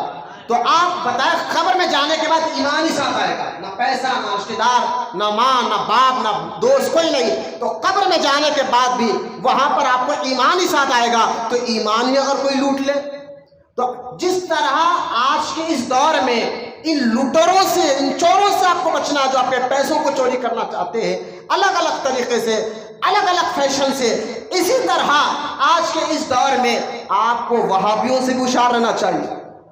تو آپ کو بلکہ نماز پڑھ کر چہرے پہ داڑھی رکھتے ہوئے کہتے ہیں نہیں ولی کوئی کچھ نہیں رہتے, یہ خبر والے ہیں, کیا آپ کو دیکھیں تو مورتی کی طرح تم لوگ جا کر ان سے مانگ رہے ہو. جیسے غیر مسلم مورتی سے مانگتا ہے تو جا کر اسی خبر والے سے مانگ رہے ہو. بس نئی نئی باتیں کر کر آپ کے ایمان و عقیدے کو لوٹنا چاہتے ہیں. اگر یہ آیت جو میں نے ابھی آپ کو پڑھی جس میں اللہ نے کہا انا, بے شک وہ قبر میں جانے کے بعد بھی مدد کرتے ہیں, یہ اگر یہ آیت ذہن میں ہوتی تو ہم کہتے ہیں وہابی ملا تیری باتوں میں کیوں آئے, قرآن میں اللہ نے پہلے کہہ دیا ہے وہ دنیا میں جانے کے بعد بھی میری دی ہوئی طاقت سے لوگوں کی مدد کرتے ہیں. لہٰذا ہم بات کو سمجھیے, آیتوں کو ذہن میں رکھا ہے. تو آج ایک تو وہابی ہے اور دوسرا جو ہے نا لوٹے گا. میں نے کہا نئے نئے طریقے نکل گئے. تو ایک تو وہابیوں سے آپ کو بچنا ہے, دوسرے ڈھونگی پیروں سے بچنا ہے جو آپ کے ایمان اور عقیدے کو لوٹنا چاہتے ہیں. یہ چور ہے, یہ بھی ایک چور ہے جو آپ کے عقیدے کو لوٹنا چاہتے ہیں, آپ کے ایمان اور عقیدے کو خراب کرنا چاہتے ہیں. وہابی اور ڈھونگی پیر, جیسا کہ آپ قرآن تو کہتا ہے لا خوف علیہم, ولی کی صفت کیا, ان کو خوف نہیں ہوتا, غم نہیں ہوتا. لیکن آج ہم سمجھ رہے ہیں کہ یہ چرسی پینے والا بہت بڑا بابا ہو گیا ہے, گانجے کے سگریٹ مارنے والا ایک بہت بڑا ولی ہو گیا, کالے کپڑے کالا شملہ پہن کر آ جاؤ تو ہم سمجھتے ہیں تو بہت بڑا پہنچے ہوا بابا نظر آ رہا ہے. اور خدا کی قسم ان کو بٹھا کر نماز کے بارے میں مسئلے پوچھو پتا نہیں. ارے نماز کی کوئی دور کی بات, آپ سن کر تعجب ہوگا. ان کو بٹھا کر ہم نے پوچھا چلیے جناب بتائیے غسل میں کتنے فرض ہیں. ولی کبھی جاہل نہیں ہوتا, میں آگے بتاؤں گا آپ کو. جتنے ولیوں کا پڑھے, جن ولیوں کا ولی مانتے, اللہ کا نیک بندہ مانتے, پڑھے آپ ان کو, غوث اعظم کو پڑھے, غریب نواز کو پڑھے, بندہ نواز کو پڑھے. جتنے ولی ہیں سب پہلے عالم بنے, بعد میں ولی بنے. ولی کبھی جاہل نہیں ہوتا, ان پڑھ نہیں ہوتا. ہاں اگر کوئی ان پڑھ، کیونکہ اللہ کو کوئی ادا پسند آ گئی کسی ان پڑھ جاہل کی، مثال دے رہا ہوں، اور اللہ چاہتا کہ یہ میرا ولی ہو جائے. اگر کوئی ان پڑھ ہے، جاہل ہے، لیکن کوئی ایسا کام اللہ کو پسند آ گیا کہ یہ میرا محبوب ہو جائے، تو علماء فرماتے ہیں اللہ پاک پہلے اس کو علم دیتا ہے، بعد میں اپنا ولی بناتا ہے. غیبی علم، اس کو علم لدونی کہتے ہیں. پہلے علم دیتا ہے، یعنی جاہل کو اللہ ولی بناتا ہی نہیں، اور جس کو ولی بناتا وہ جاہل رہتا ہی نہیں. یہ ذہن میں رکھیں آپ. تو جو سگریٹ پی کر ملنگ ملنگ کہہ کر، علی کا ملنگ کہہ کر، کالے پیلے کپڑے پہن کر، ہرے پیلے شملے پہن کر، جو بزرگوں کا لباس تھا، واقعی یہ بزرگوں کا لباس ہے، لیکن ان لباسوں میں ان بھیڑیوں کو بھی آپ سمجھیے جو ہم نوجوان بچوں کے ایمان اور عقیدے کے ساتھ کھیل رہے ہیں، اور جو یہ کہہ رہے ہیں کہ ہمارے ہاتھ میں ہاتھ دے دو، تمہیں نماز پڑھنے کی ضرورت نہیں ہے، تمہیں روزہ رکھنے کی بھی ضرورت نہیں ہے، بس تم ہمیں نذرانہ دیتے رہو، تم ہمارے جگہ کو گرم کرتے رہو، بس تم کامیاب ہو گئے، کامیاب ہو گئے. تو ان شرابیوں، ان چرسیوں، ان گنجیٹیوں سے بھی ہمارا ایمان بچانا وہابیوں سے زیادہ ضروری ہو گیا ہے. تو یہ اللہ کے ولی نہیں ہوتے، ان کی پہچان کوئی اور ہوتی ہے. اب آئے ولی کی پہچان کیا ہے تو پہلے قرآن سے پوچھ لے. ابھی تک اللہ قرآن میں ولی کی صفت بیان کر رہا تھا، بولنا سبحان اللہ، صفت بیان کر رہا تھا. اللہ خبردار ہو جاؤ، انا بے شک لا خوف علیہم، نہ ان کو خوف ہے نہ غم ہے. یہ ولی کی صفت ہے. ولیوں کے اندر جو کوالٹیز ہے نا، کوالٹی، صفت کہتے ہیں خوبی کو. ہمارے اندر کوئی خوبی ہے، ارے یہ بندہ، یہ کوئی بھی ایک اس کے اندر اچھی عادت ہے، ہم نے کہا کیا؟ سچ بولتا.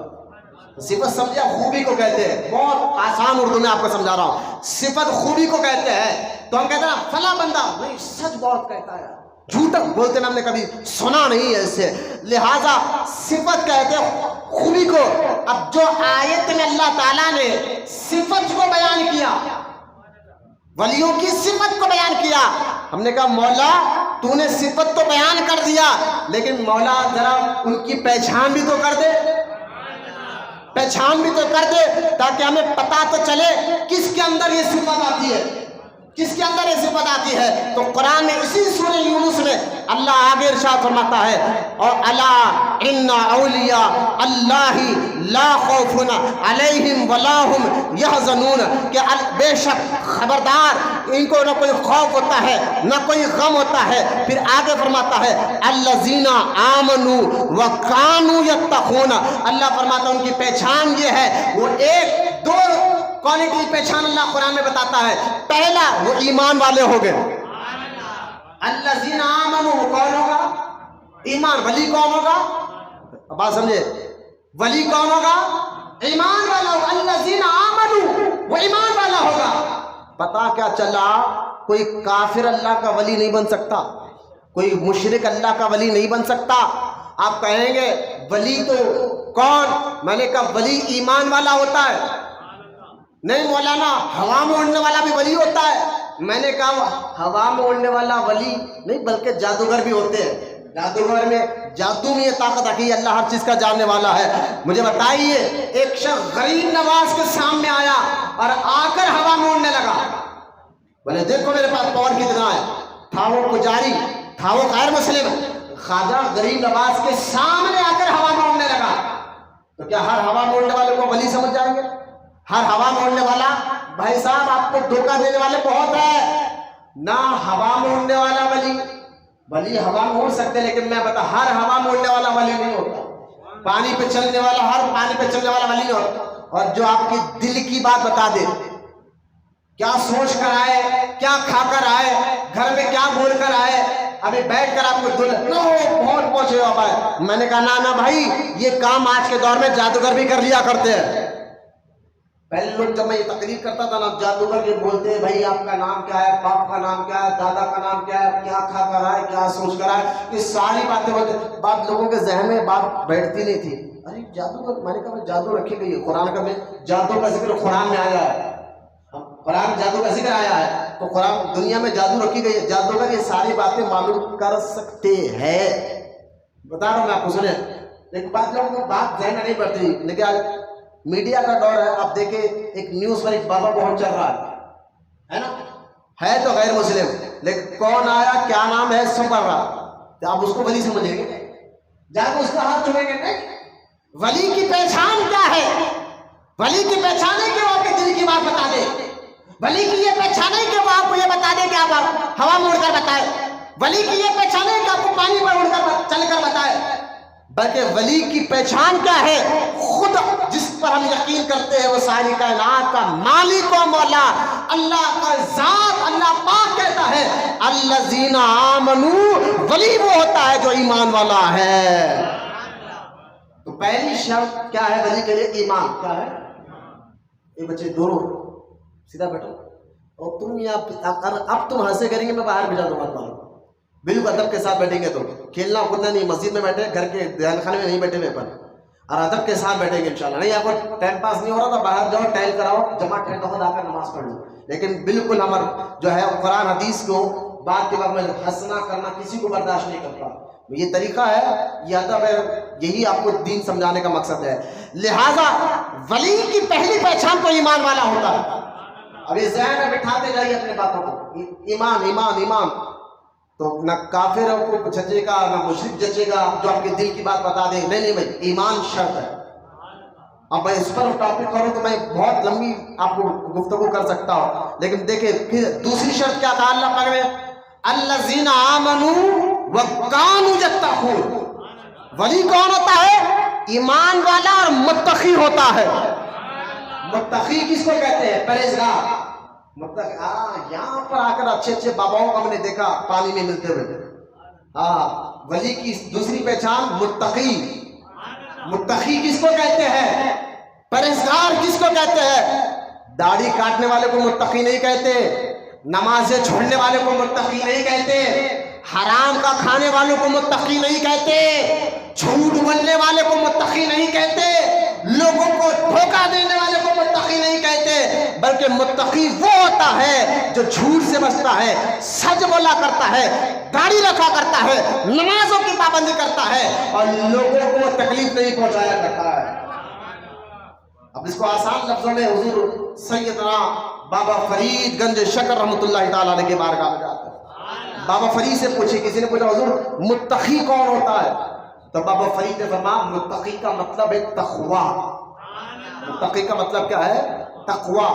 تو لوگوں نے کہا حضور ہم کم لوگ دماغ کے لوگ ہیں، تقویٰ متقی یہ باتیں تھوڑا سا اور کھول کر سمجھائیں گے تاکہ ہمیں یہ بات سمجھ میں آئے کہ متقی کیا ہے، تقویٰ کیا ہے۔ تو بابا فرید گنج شکر نے فرمایا چلو میں تمہارے ذہن کے مطابق اور آسان کر کر سمجھاتا ہوں۔ بابا فرید نے فرمایا متقی اس کو کہتے ہیں، تقویٰ اس کو کہتے ہیں۔ تو تقویٰ آنکھوں کا تقویٰ ہوتا ہے، کانوں کا بھی تقویٰ ہوتا ہے، ہاتھوں کا بھی تقویٰ ہوتا ہے، زبان کا بھی تقویٰ ہوتا ہے، پیروں کا بھی تقویٰ ہوتا ہے، پیٹ کا بھی تقویٰ ہوتا ہے۔ لوگوں نے کہا پوچھو حضور اور کھول کر بتائیے اس کا مطلب کیا ہے؟ فرمایا آنکھوں کا تقویٰ یہ ہے کہ حرام چیزوں کو نہ دیکھا جائے، آنکھوں کا تقویٰ یہ ہے غیر عورت کو نہ گھورا جائے۔ فلمیں ڈرامے دیکھنے والا کہاں کا ولی بھائی؟ لوگوں میں پکچروں میں جا کر ٹاکیزوں میں بیٹھنے والا کہاں کا ولی ہو گیا ہے؟ غیر عورتوں کے ساتھ بغیر پردے کے ملنے والا کہاں کا ولی ہو گیا ہے؟ فرمایا ولی وہ تقویٰ ہوتا ہے جو آنکھوں سے بھی تقویٰ ہو، یعنی آنکھوں کا تقویٰ یہ ہے کہ اس سے حرام چیزوں کو نہ دیکھا جائے، کانوں کا تقویٰ یہ ہے کہ اس سے حرام چیز نہ سنا جائے، نہ گانے نہ سنا جائے، غیبت نہیں سنی جائے، چغلخوری نہ سنی جائے، یہ کانوں کا تقویٰ ہے۔ زبان کا تقویٰ یہ ہے کہ جھوٹ نہ بولا جائے، زبان کا تقویٰ یہ ہے کہ غیبت نہ کی جائے، زبان کا تقویٰ یہ ہے کہ چغلخوری نہ کیا جائے، ہاتھوں کا تقویٰ یہ ہے حرام کام نہ کرے، حرام روزی نہ کمائے، اور پیروں کا تقویٰ یہ ہے کہ وہ حرام جگہ نہ جائے جہاں حرام کام ہو رہا ہو، جہاں زنا ہو رہا ہو، جہاں شراب کی محفل ہو رہی ہو۔ یہ سٹے باز، یہ چرسی باز اور یہ جو ہے گانجے پینے والے، یہ کہاں کے ولی جو خود نشے میں دھت ہوتے ہیں۔ لہذا ولی تو وہ ہوتا ہے جہاں حرام چیز بکتی ہو وہ وہاں پر جاتے بھی نہیں ہیں۔ پیروں کا تقویٰ یہ ہے، اور پیٹ کا تقویٰ کیا ہے؟ فرمایا پیٹ کا تقویٰ یہ ہے کہ پیٹ میں حرام کا ایک لقمہ بھی پیٹ میں نہ دیا جائے، حرام کی کمائی کا ایک لقمہ بھی، بولنا سبحان اللہ، حرام کی کمائی کا. دیکھیں بالے کے بادشاہ نا جانتے تھے کہ فلاں ولی ہے، جیسے کہ حجاج بن یوسف جانتا تھا، اور بھی ایسے بادشاہ گزرے ہیں جو ولیوں کے بارے میں جانتے تھے بھائی ان سے ٹکر نہیں لے سکتے. ایک ہی طریقہ ہے ان سے ٹکر لینے کا. بولے کیا؟ ان کو کسی بھی بہانے سے حرام غذا کھلا دو، پھر ان کی دعا قبول نہیں ہوگی. تو کوشش کرتے تھے ولیوں سے. ہاں حرام ہر دور میں حرامی ہوتے تھے. آج کتنا بھی بولو تو مسجد کے اماموں کو ہو یا اللہ کے نیک بندوں کو تکلیف پہنچانے والے بھی لوگ ہوتے ہیں. ہر کوئی نہیں ہوتا ایسا، لیکن کچھ ہوتے ہیں کہ کیسا بھی ان کو بھی تکلیف پہنچانا، کہ نہ مسجد کے امام صاحب ہو یا اللہ کے نیک بندوں کسی کو تکلیف نہیں پہنچاتے، لیکن ان کو تکلیف پہنچانے کی تو میں لوگ ہوتے ہیں.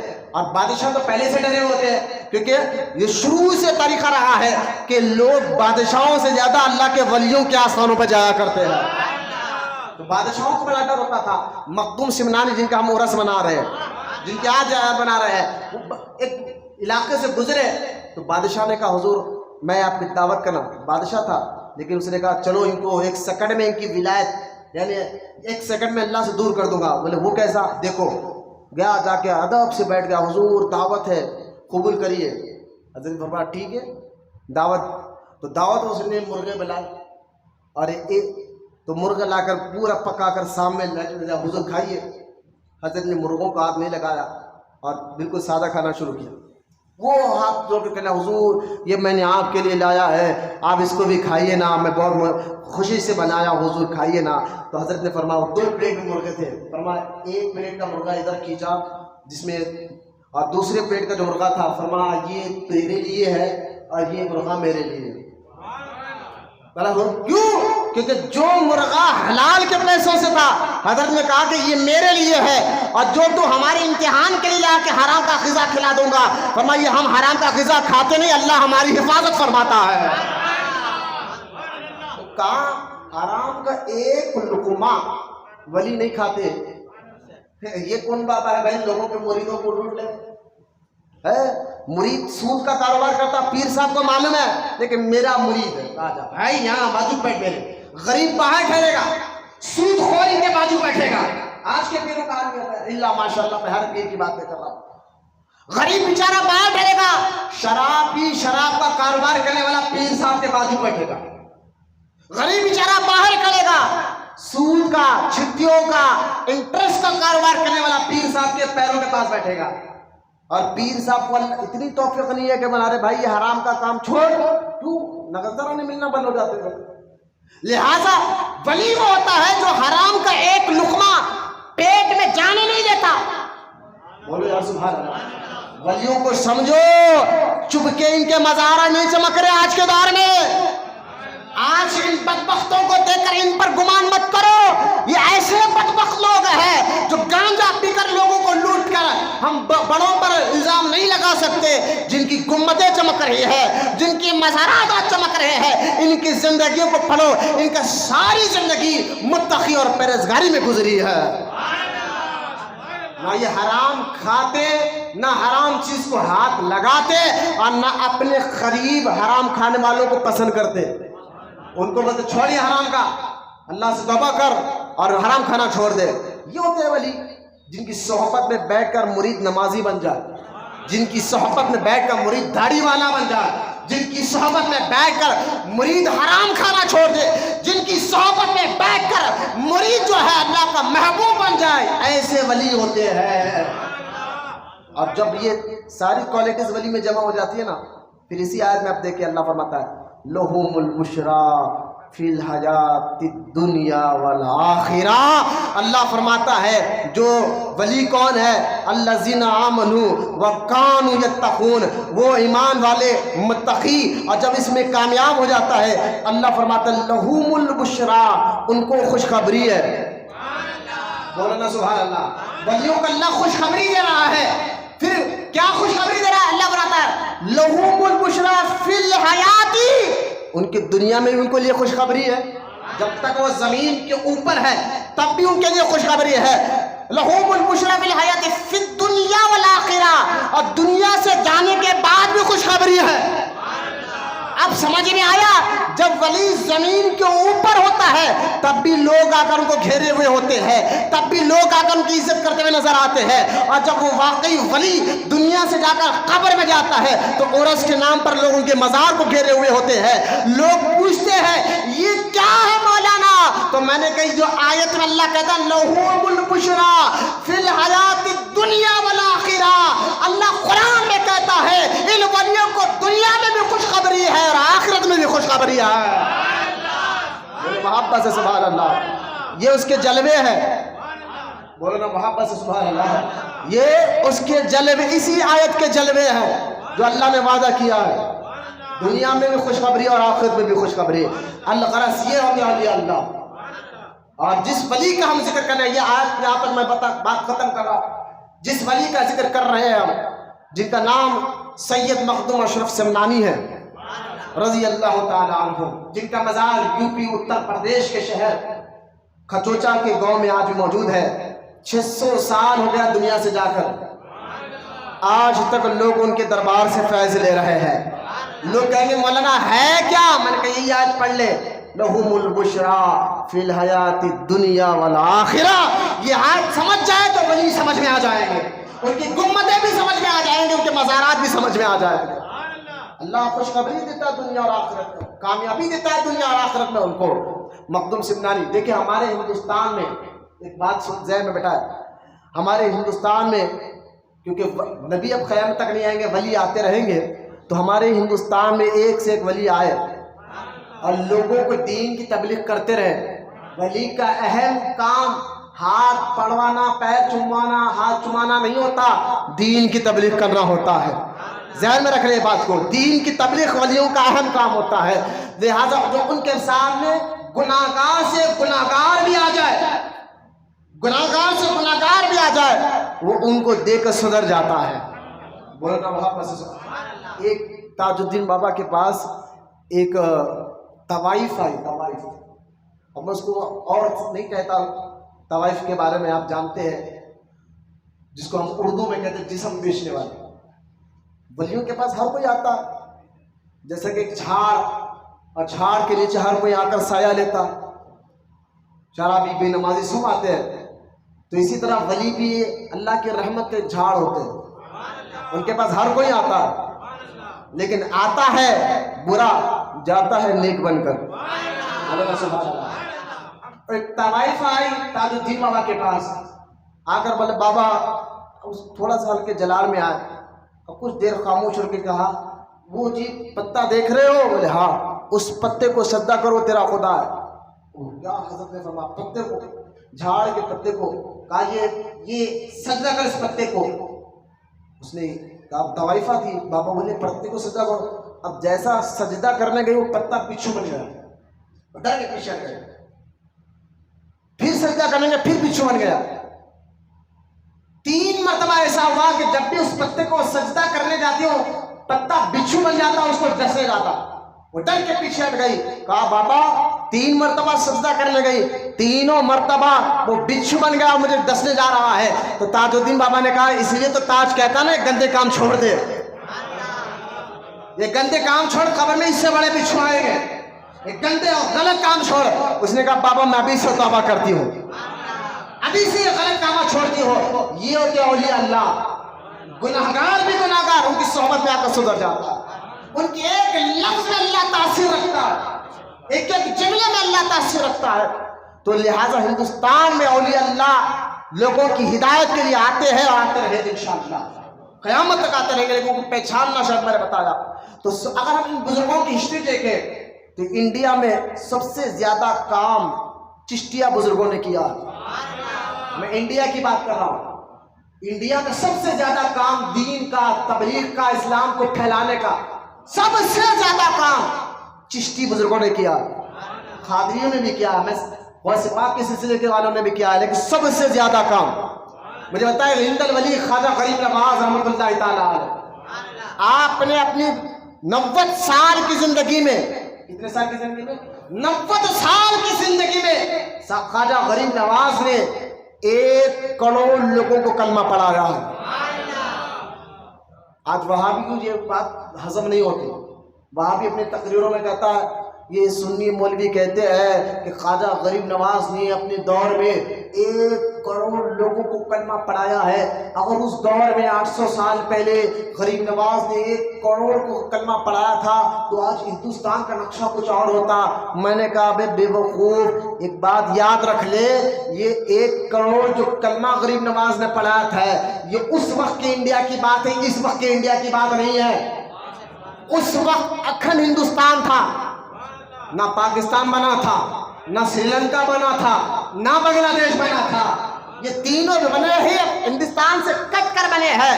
تو اکھنڈ ہندوستان کی بات کرو تو پورے اکھنڈ ہندوستان میں جس کا ایک حصہ پاکستان ہے، جس کا ایک حصہ سری لنکا ہے، جس کا ایک حصہ بنگلہ دیش بھی ہے، تو یہ اکھنڈ ہندوستان میں جتنے مسلمان آپ کو نظر آ رہے ہیں یہ دین ہے حضور غریب نواز رحمۃ اللہ علیہ.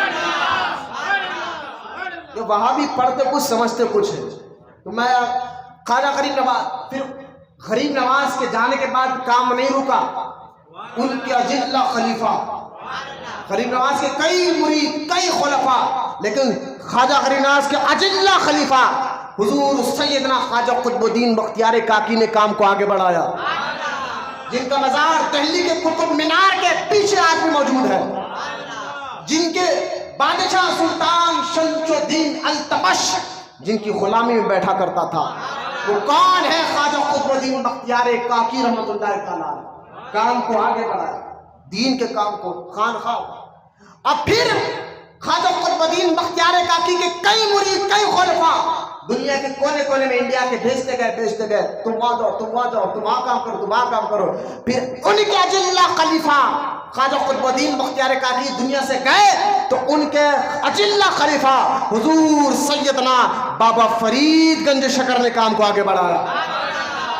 سرکار بابا فرید گنج شکر رحمۃ اللہ تعالیٰ علیہ، جن کا مزار پاک پٹن میں آج بھی موجود ہے، آپ نے دین کے کام کو آگے بڑھایا.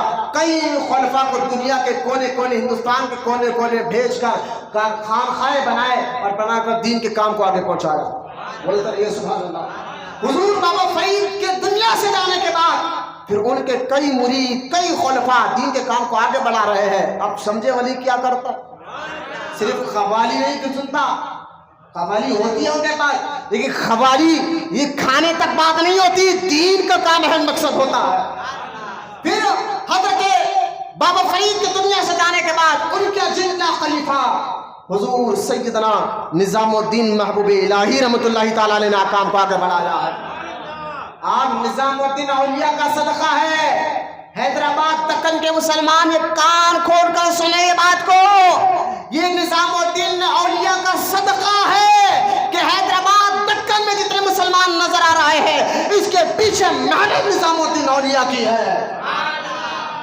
سرکار نظام الدین اولیاء نے اپنے 1400 خلفاء کو، کتنے، کئی لاکھوں مریدوں کے، کروڑوں مرید ہے، لیکن 14 اجلہ خلیفہ کو، اجلہ سے مراد جن کا ظاہر بھی علم والا، جن کا باطن بھی علم والا، اور وہ جو بالکل اللہ کے محبوب بندے تھے، 1400 خلفاء کو نظام الدین اولیاء نے حیدرآباد دکن بھیجا تھا، صرف اس لیے جاؤ دکن میں اور ایک ایک علاقے میں چن کر بیٹھ کر خانخواہ بناؤ، مدرسہ بناؤ اور لوگوں کو تبلیغ کیا کرو.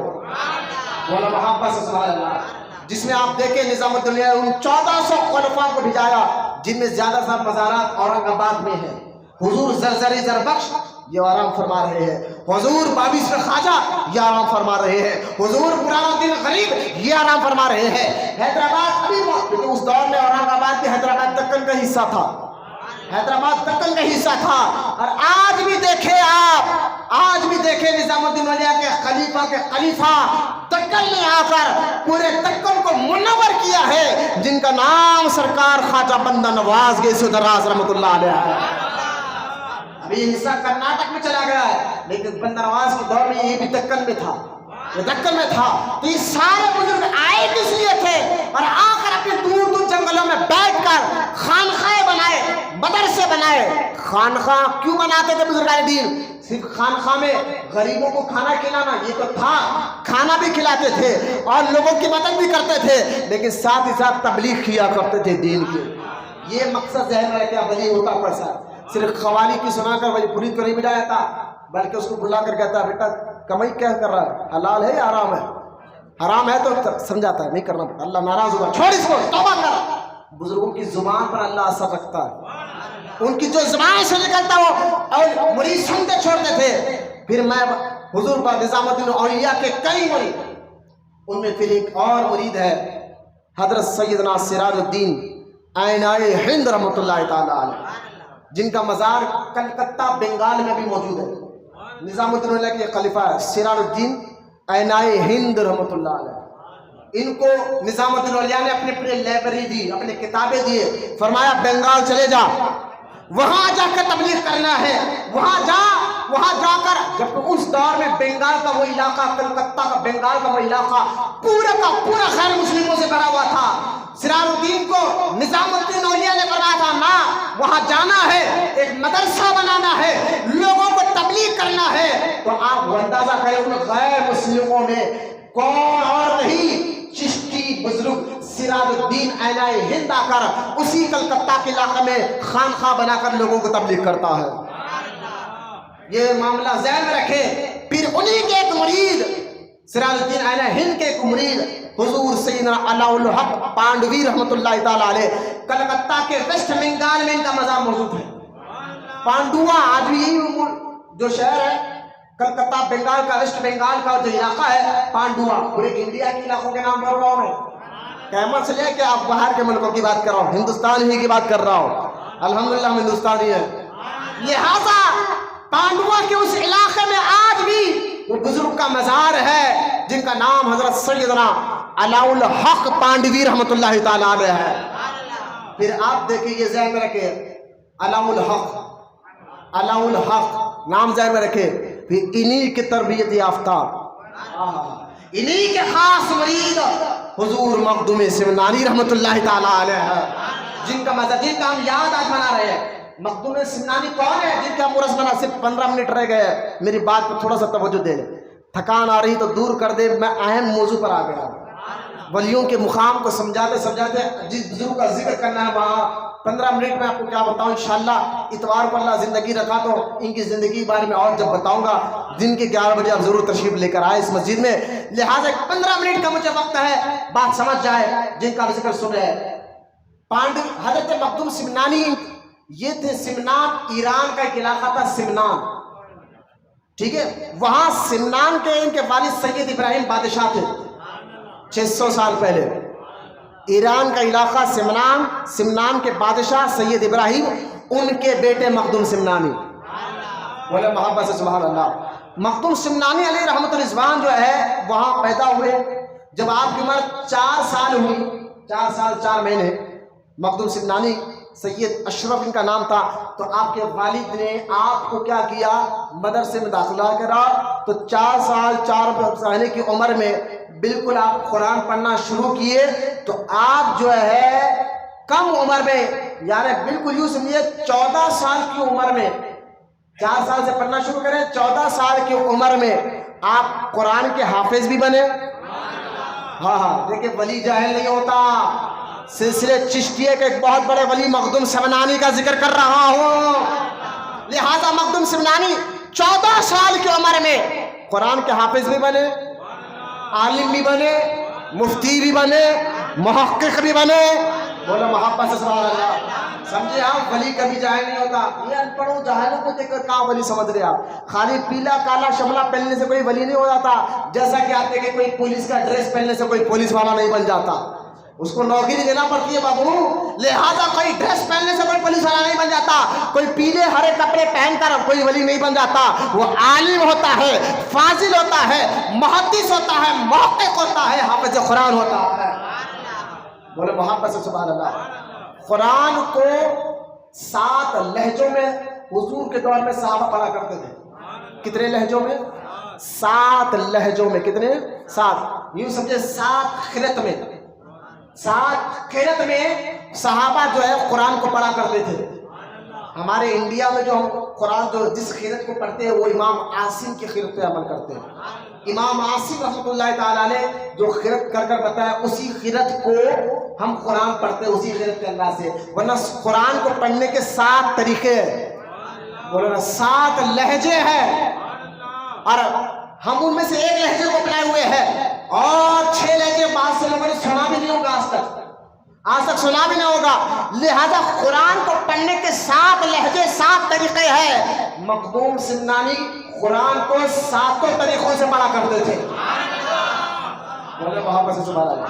7 لہجوں سے قرآن کے حافظ تھے مخدوم سمنانی رحمۃ اللہ تعالیٰ علیہ. یہ ہوتے ولی. اچھا آپ کی عمر 14 سال ہوئی, آپ کے والد بادشاہ تھے سمنان کے, انتقال ہو گیا. انتقال ہونے کے آپ 14 سال کی عمر میں آپ بادشاہ بن گئے. مخدوم سمنانی بادشاہ بن گئے ایران کے. اور یوں ہی اچھا بادشاہ بننے کے بعد نہ نماز چھوٹی. بولو یار سبحان اللہ.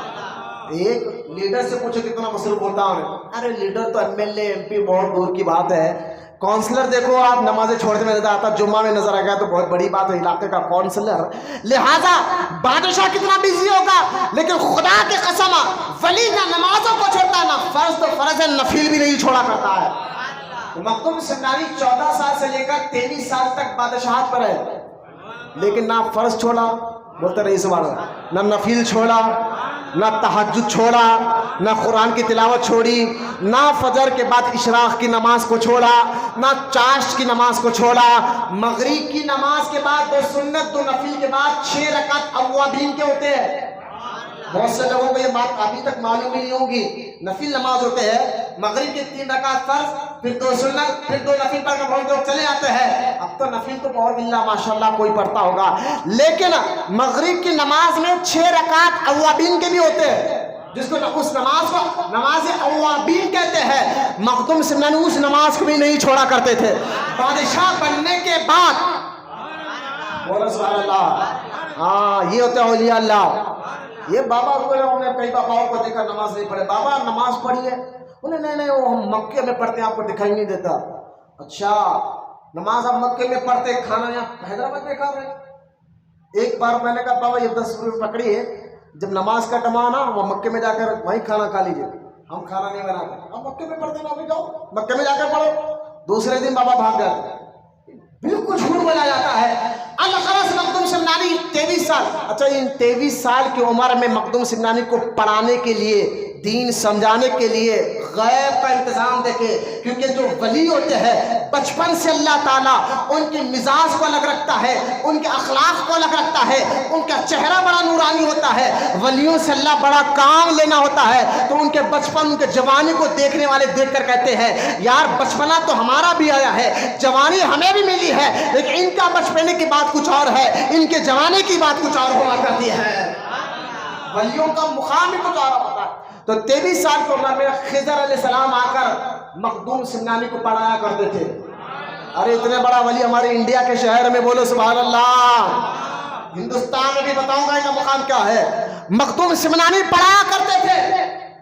خضر علیہ السلام آ کر غیب سے, خضر علیہ السلام موسیٰ علیہ السلام کے دور کے ولی ہے, ان کے نبوت میں اختلاف ہے, ولی ہے, اور انہوں نے دعا کی یا اللہ مجھے قیامت تک زندہ رکھ.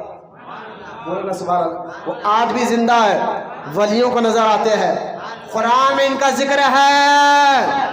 بولے وہاں پاس سبحان اللہ.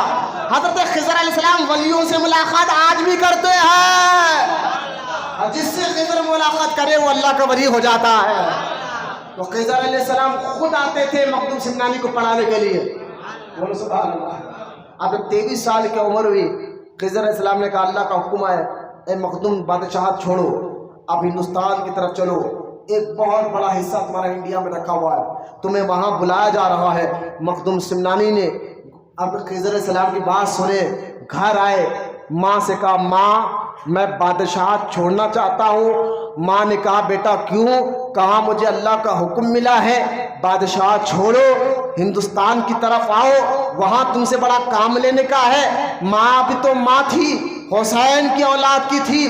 آج کی ماں ہوتی تو ماں کہتی, آج تو اپنی ماں باپ اللہ ماشاء ہر ماں کی بات نہیں کر رہا ہوں, لیکن اگر بچہ نماز پڑھنے لگ جائے, بچہ دینی علماء کے ساتھ بیٹھنے لگ جائے, تو سب سے زیادہ پریشانی آج کے ماں باپ کو ہو جاتی ہے. ارے ملا بن گیا کیا, چھوڑیے پاگل ہو جائے گا. ہر ماں کی بات نہیں کر رہا ہوں, نہ ہر باپ کی بات, لیکن آج آپ نے سنا ہوگا آج تو پریشانی داڑھی رکھنے پر بغیروں کو بعد میں, ماں باپ کو پہلے ہو جاتی ہے. یہ حال ہو گیا دین سے دوری کی وجہ سے. ماں بہت لفظ ہے لیکن ان ماں کو میں کہوں گا یہ دین آپ سمجھے. لہٰذا آج کی مایا ہوتی تو کہتی یہ کیا بیٹا میں کیسا رہو گی, حکومت چھوڑ کے کہاں جاتا دنیا میں, وہ کیا کرتا یہ کیا کرتا.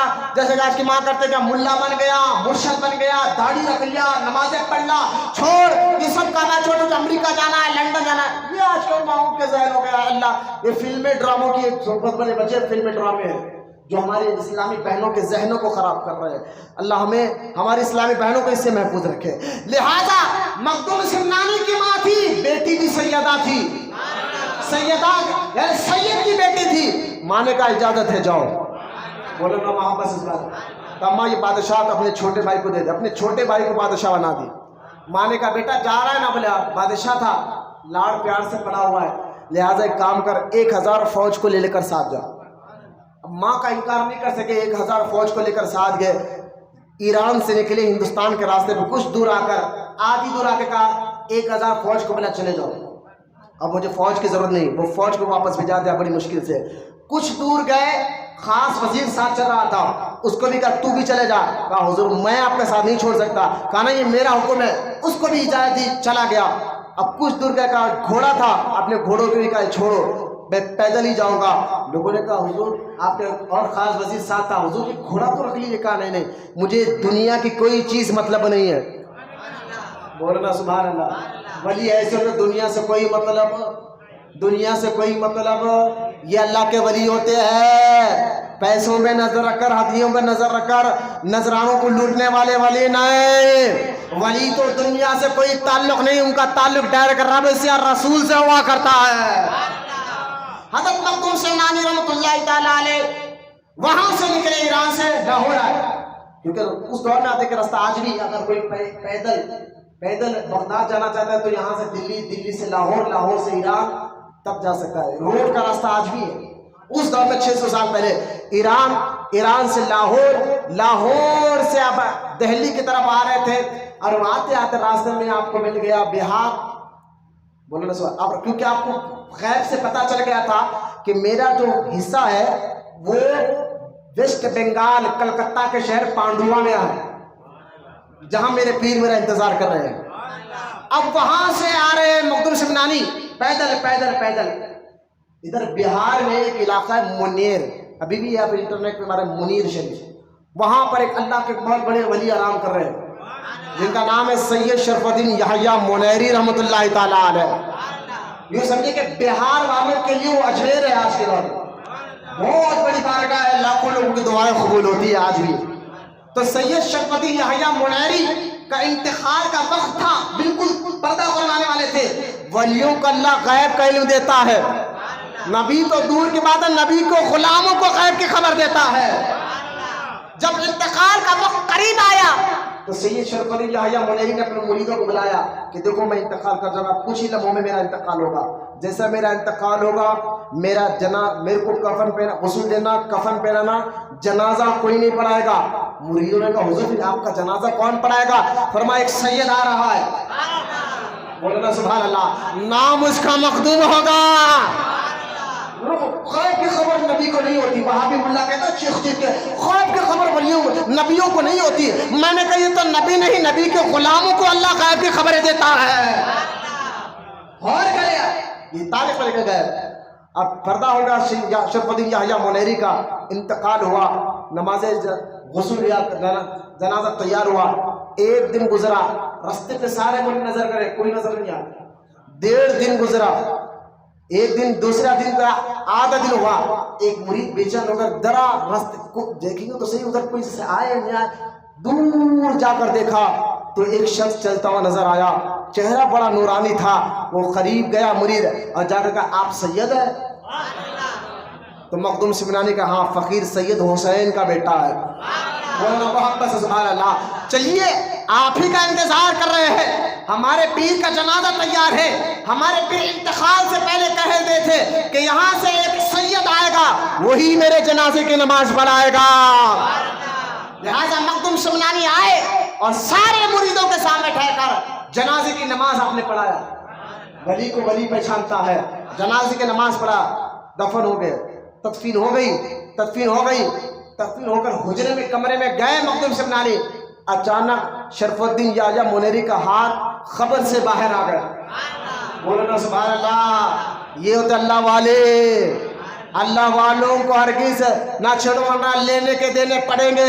تم نبیوں کو مردہ سمجھو معاذ اللہ وہابیوں، یہ ولیوں کی طاقت دیکھو. دفنانے کے بعد ہاتھ باہر آ گیا.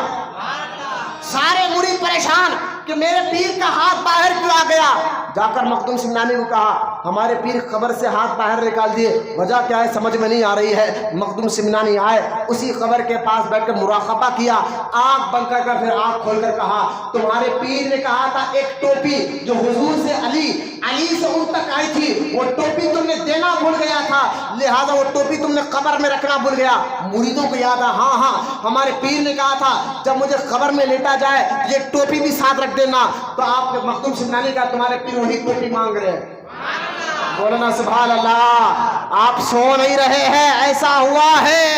مخدوم سمنانی کے کہنے پر مریدوں نے ٹوپی ہاتھ میں رکھی، ہاتھ قبر کے اندر واپس چلے گیا. آج بھی ان کا مزار بہار میں ہے. جاؤ، ہزاروں لاکھوں کا مجمع ہر سال نظر آتا ہے جن کو نام مخدوم جو ہے شرف الدین یحییٰ منیری کہا جاتا ہے. لوگ بہت زیادہ مزہ جو ٹپ ٹپانا بھی بیان ختم ہے. شرف الدین یحییٰ منیری، ان کا گنبد دیکھے نور چمچم رہتا ہو، ان کا مزار دیکھے کہ عام خبروں کو لوگ دیکھ کر ڈر جاتے ہیں. اور ارے بھائی آج تو حال یہ ہے ماں باپ کو دفنانے کے بعد کچھ دن کے بعد لوگ جانا بھول جاتے ہیں، لیکن کیا بات ہے ولیوں کی قبر پر لوگ بار بار آیا کرتے ہیں. تو یہ نور ہے خدا کا جو ان کے مزار پر برس رہا ہے، وہ کھینچ کر لے کر آتا ہے اور یہاں بیٹھ کر جو دعا مانگتے ہیں اللہ قبول فرما لیتا. ولیوں کا ہم خبروں کے ہم دیوانے نہیں ہوتے. اگر ہر خبر کے ہم دیوانے ہوتے ہیں تو بڑے 7 گنبد میں کتنی خبر ہے، 7 بادشاہوں کی. کوئی جاتا بار بار پھول لے کر عطر لے کر؟ میں تو نہیں دیکھا. بھائی آپ جاتے کیا؟ گئے تو گھومنے کے لیے جاتے ہو. میں نے کہا وہاں بھی تو خبر ہے. تو آپ کہیں مولانا ہم خبروں کے دیوانے نہیں ہیں، ہر خبر کے دیوانے. جس خبر میں اللہ کا شیر آرام کر رہا ہوں اس کے دیوانے ہوتے ہیں. محبت ہمیں کیجیے جاتی ہے اللہ سے جو وہاں ولی آرام کر رہے ہیں. الغرض میں بتانا چاہتا ہوں مخدوم سمنانی وہاں سے اپنے پیر کے پاس گئے اور علامہ الدین پانڈوی رحمۃ اللہ تعالیٰ سے مرید بنے. 6 سال ان کی خدمت میں رہ کر پیر و مرشد نے کہا بیٹا اب تم روح آباد جاؤ اور وہاں جا کر خانخواہ بناؤ. بول رہے سبحان اللہ. روح آباد ابھی اس یو پی کا علاقہ ہے، اتر پردیش کا. اب اس کو روح آباد نہیں کہتے، اس کو کھچوچا کہتے ہیں. 600 سال پہلے حضرت مخدوم اشرف سمنانی رحمۃ اللہ تعالیٰ علیہ روح آباد آئے اور وہاں پر آ کر جو ہے آپ نے خانخواہ بنایا، لوگوں کی تعلیم تربیت شروع کی، لوگوں کو دین کے قریب کیا، رب کے قریب کیا، یہاں تک کہ دھیرے دھیرے دھیرے دھیرے پورے دنیا بھر میں آپ کا چرچا ہونے لگا، آپ تبلیغ کرنے لگے. آپ اسی طرح خانخواہ سے ایک بار اپنے پیر سے ملنے کے لیے گئے تو بنارس پہنچے. یہ نا بنارس پہنچے تو وہاں پر دیکھا کہ کچھ غیر مسلم مورتی کی اتنی عبادت کر رہے ہیں.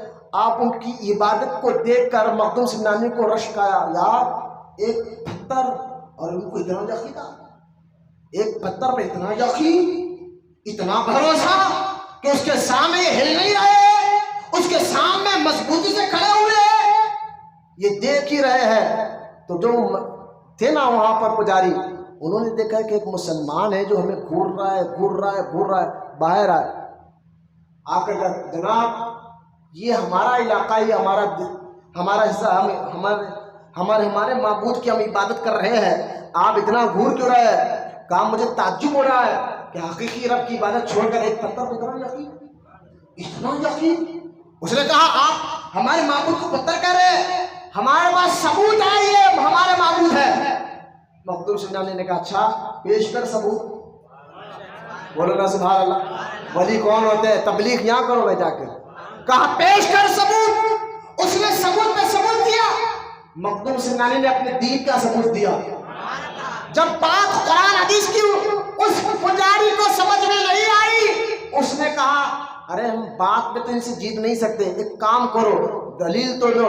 اس نے کہا ایک کام کرے حضرت، اگر آپ کا دین سچا ہے، آپ کے نبی سچے ہیں، آپ جو یہ کہہ رہے ہیں یہ باتیں سچی ہیں، تو تو یہ جو مورتی نظر آ رہی ہے نا، بولے ہاں اگر یہ مورتی خود بولے ہمیں تو ہم مانیں گے.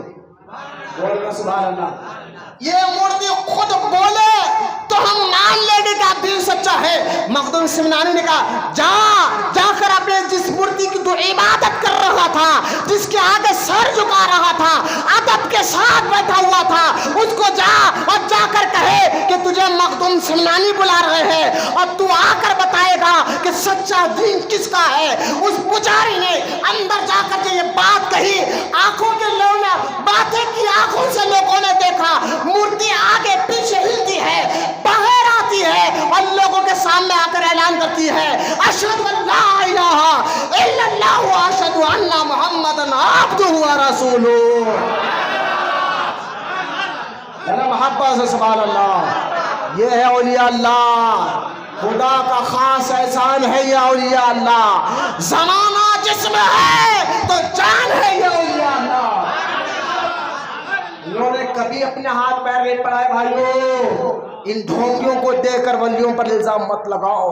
نہ انہوں نے کبھی ہاتھ پیر چمانے لوگوں کو رکھے ہیں. یہ تو بندوں کو رب سے ملانے کے لیے رکھا کرتے تھے، لوگوں کے دلوں کو صاف کرتے تھے، ان کے اخلاق کو صحیح کرتے تھے، ان کے اندر سے تکبر کو نکالتے تھے، حسد کو نکالتے تھے، غنا کو نکالتے تھے، گناہوں کی گندی عادتوں کو نکال کر نیکیوں کی محبت ڈالنے والے کا نام اولیاء اللہ ہے. لہذا مخدوم سمنانی کو اس منظر کو دیکھ کر سارے گاؤں کے لوگوں نے کلمہ پڑھ کر مسلمان ہوئے.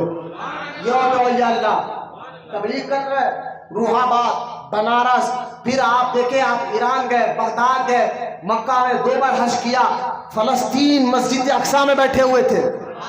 وہاں پر ایک عورت فلسطین مسجد اقصی میں بیٹھے مخدوم سمنانی، ایک عورت آئی آ کر کہنے کہ حضور میرا بیٹا بڑا بیمار ہے، آپ لوگ کے چہرے بڑے نورانی ہیں، آپ میں سے کوئی اب آئے.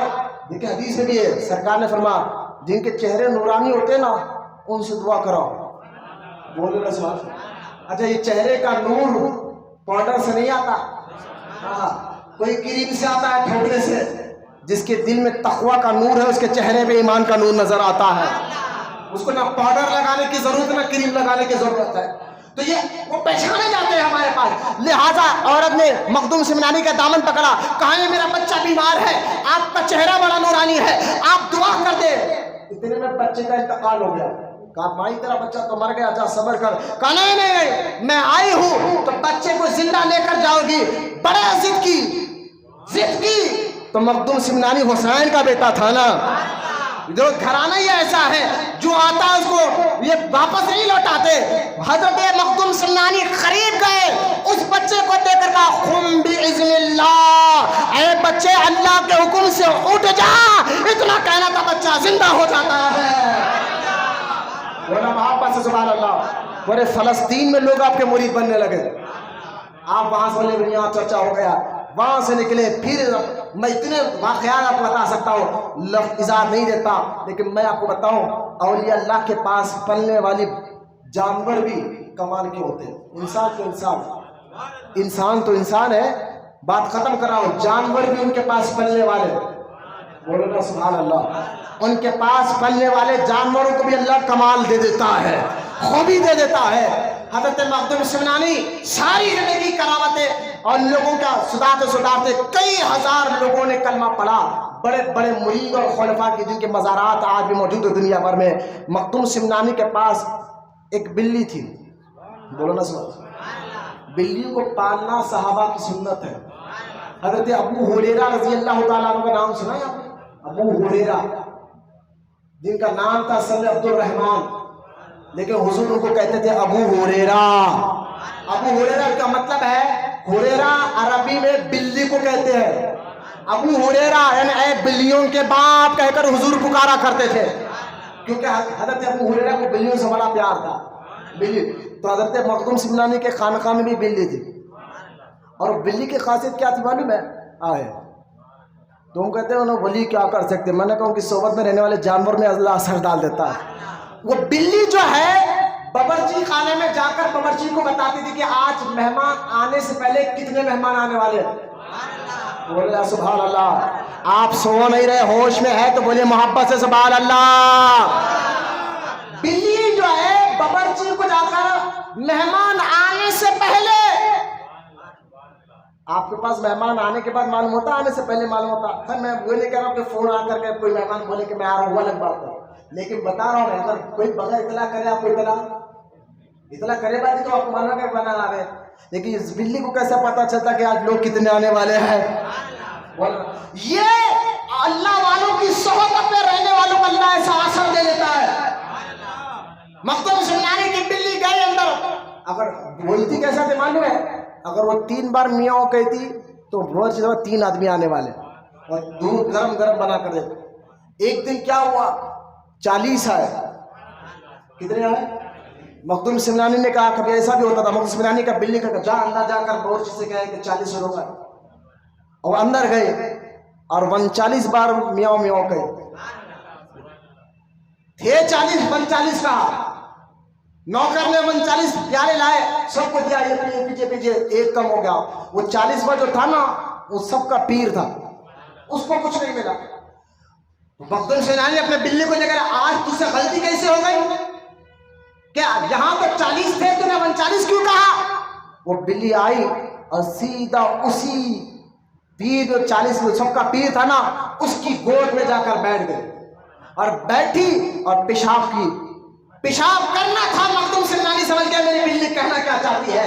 آپ سمجھ گئے اور سمجھ کے کہا بے تو منافق ہے، تو مسلمان نہیں ہے۔ وہ ہیبت سے اٹھ کھڑا ہوا اور توبہ کرتے کہتا حضور یقیناً میں یہودی ہوں، میں مسلمان نہیں ہوں، صرف مسلمان جیسا امامہ پہن لیا، داڑھی رکھ لیا، میں یہودی ہوں۔ میں اپنی مذہب کی کتاب پڑھ رہا تھا، میں نے پڑھا اپنی مذہب کی کتاب میں کہ اللہ تعالیٰ حضور کی امت میں ایسے ولیوں کو پیدا کرے گا کہ ان کے جانوروں کو بھی اللہ غیب کا علم عطا فرمائے گا۔ تو میں نے کہا ایسے کیسے ہو سکتا ہے؟ یہ اندازے کے لیے میں تو تھا اندر سے یہودی، اوپر کا مسلمان بنا تھا، لیکن مجھے پہچانا کسی اور نہیں، آپ کے بلی نے پہچان لیا۔ بولو وہاں پاس سبحان اللہ، اس نے کلمہ پڑھا پھر سچا مسلمان ہوا۔ یہ تھا اللہ والوں کی بلی ہے نا۔ اور ایک دن وہ بلی جو ہے نا اچانک پکتے ہوئے دیگ میں کود کر جان دے دی۔ باورچی آیا حضور آپ کی بلی اچانک پکتے ہوئے دیگ میں گر کر جان دے دی ہے۔ آپ نے فرمایا دیگچے کو ڈھلو، اسی دیگچے میں کھانا بن رہا تھا اور لوگوں کے لیے، اس نے جان کیوں دے دی؟ جب دیگچے کو اڑلا تو باورچی کے بغیر نگاہ سے دکھے ہوئے اس کے اندر سانپ گر گیا تھا اور سانپ کا زہر پھیل گیا تھا۔ اگر وہ لوگ کھا لیتے تو بلی نے دیکھا میرا جو پیر ہے اس کے آنے والے مہمان مر جائیں گے، لہٰذا اس نے اپنی جان دے دی لوگوں کی جان بچانے کے لیے۔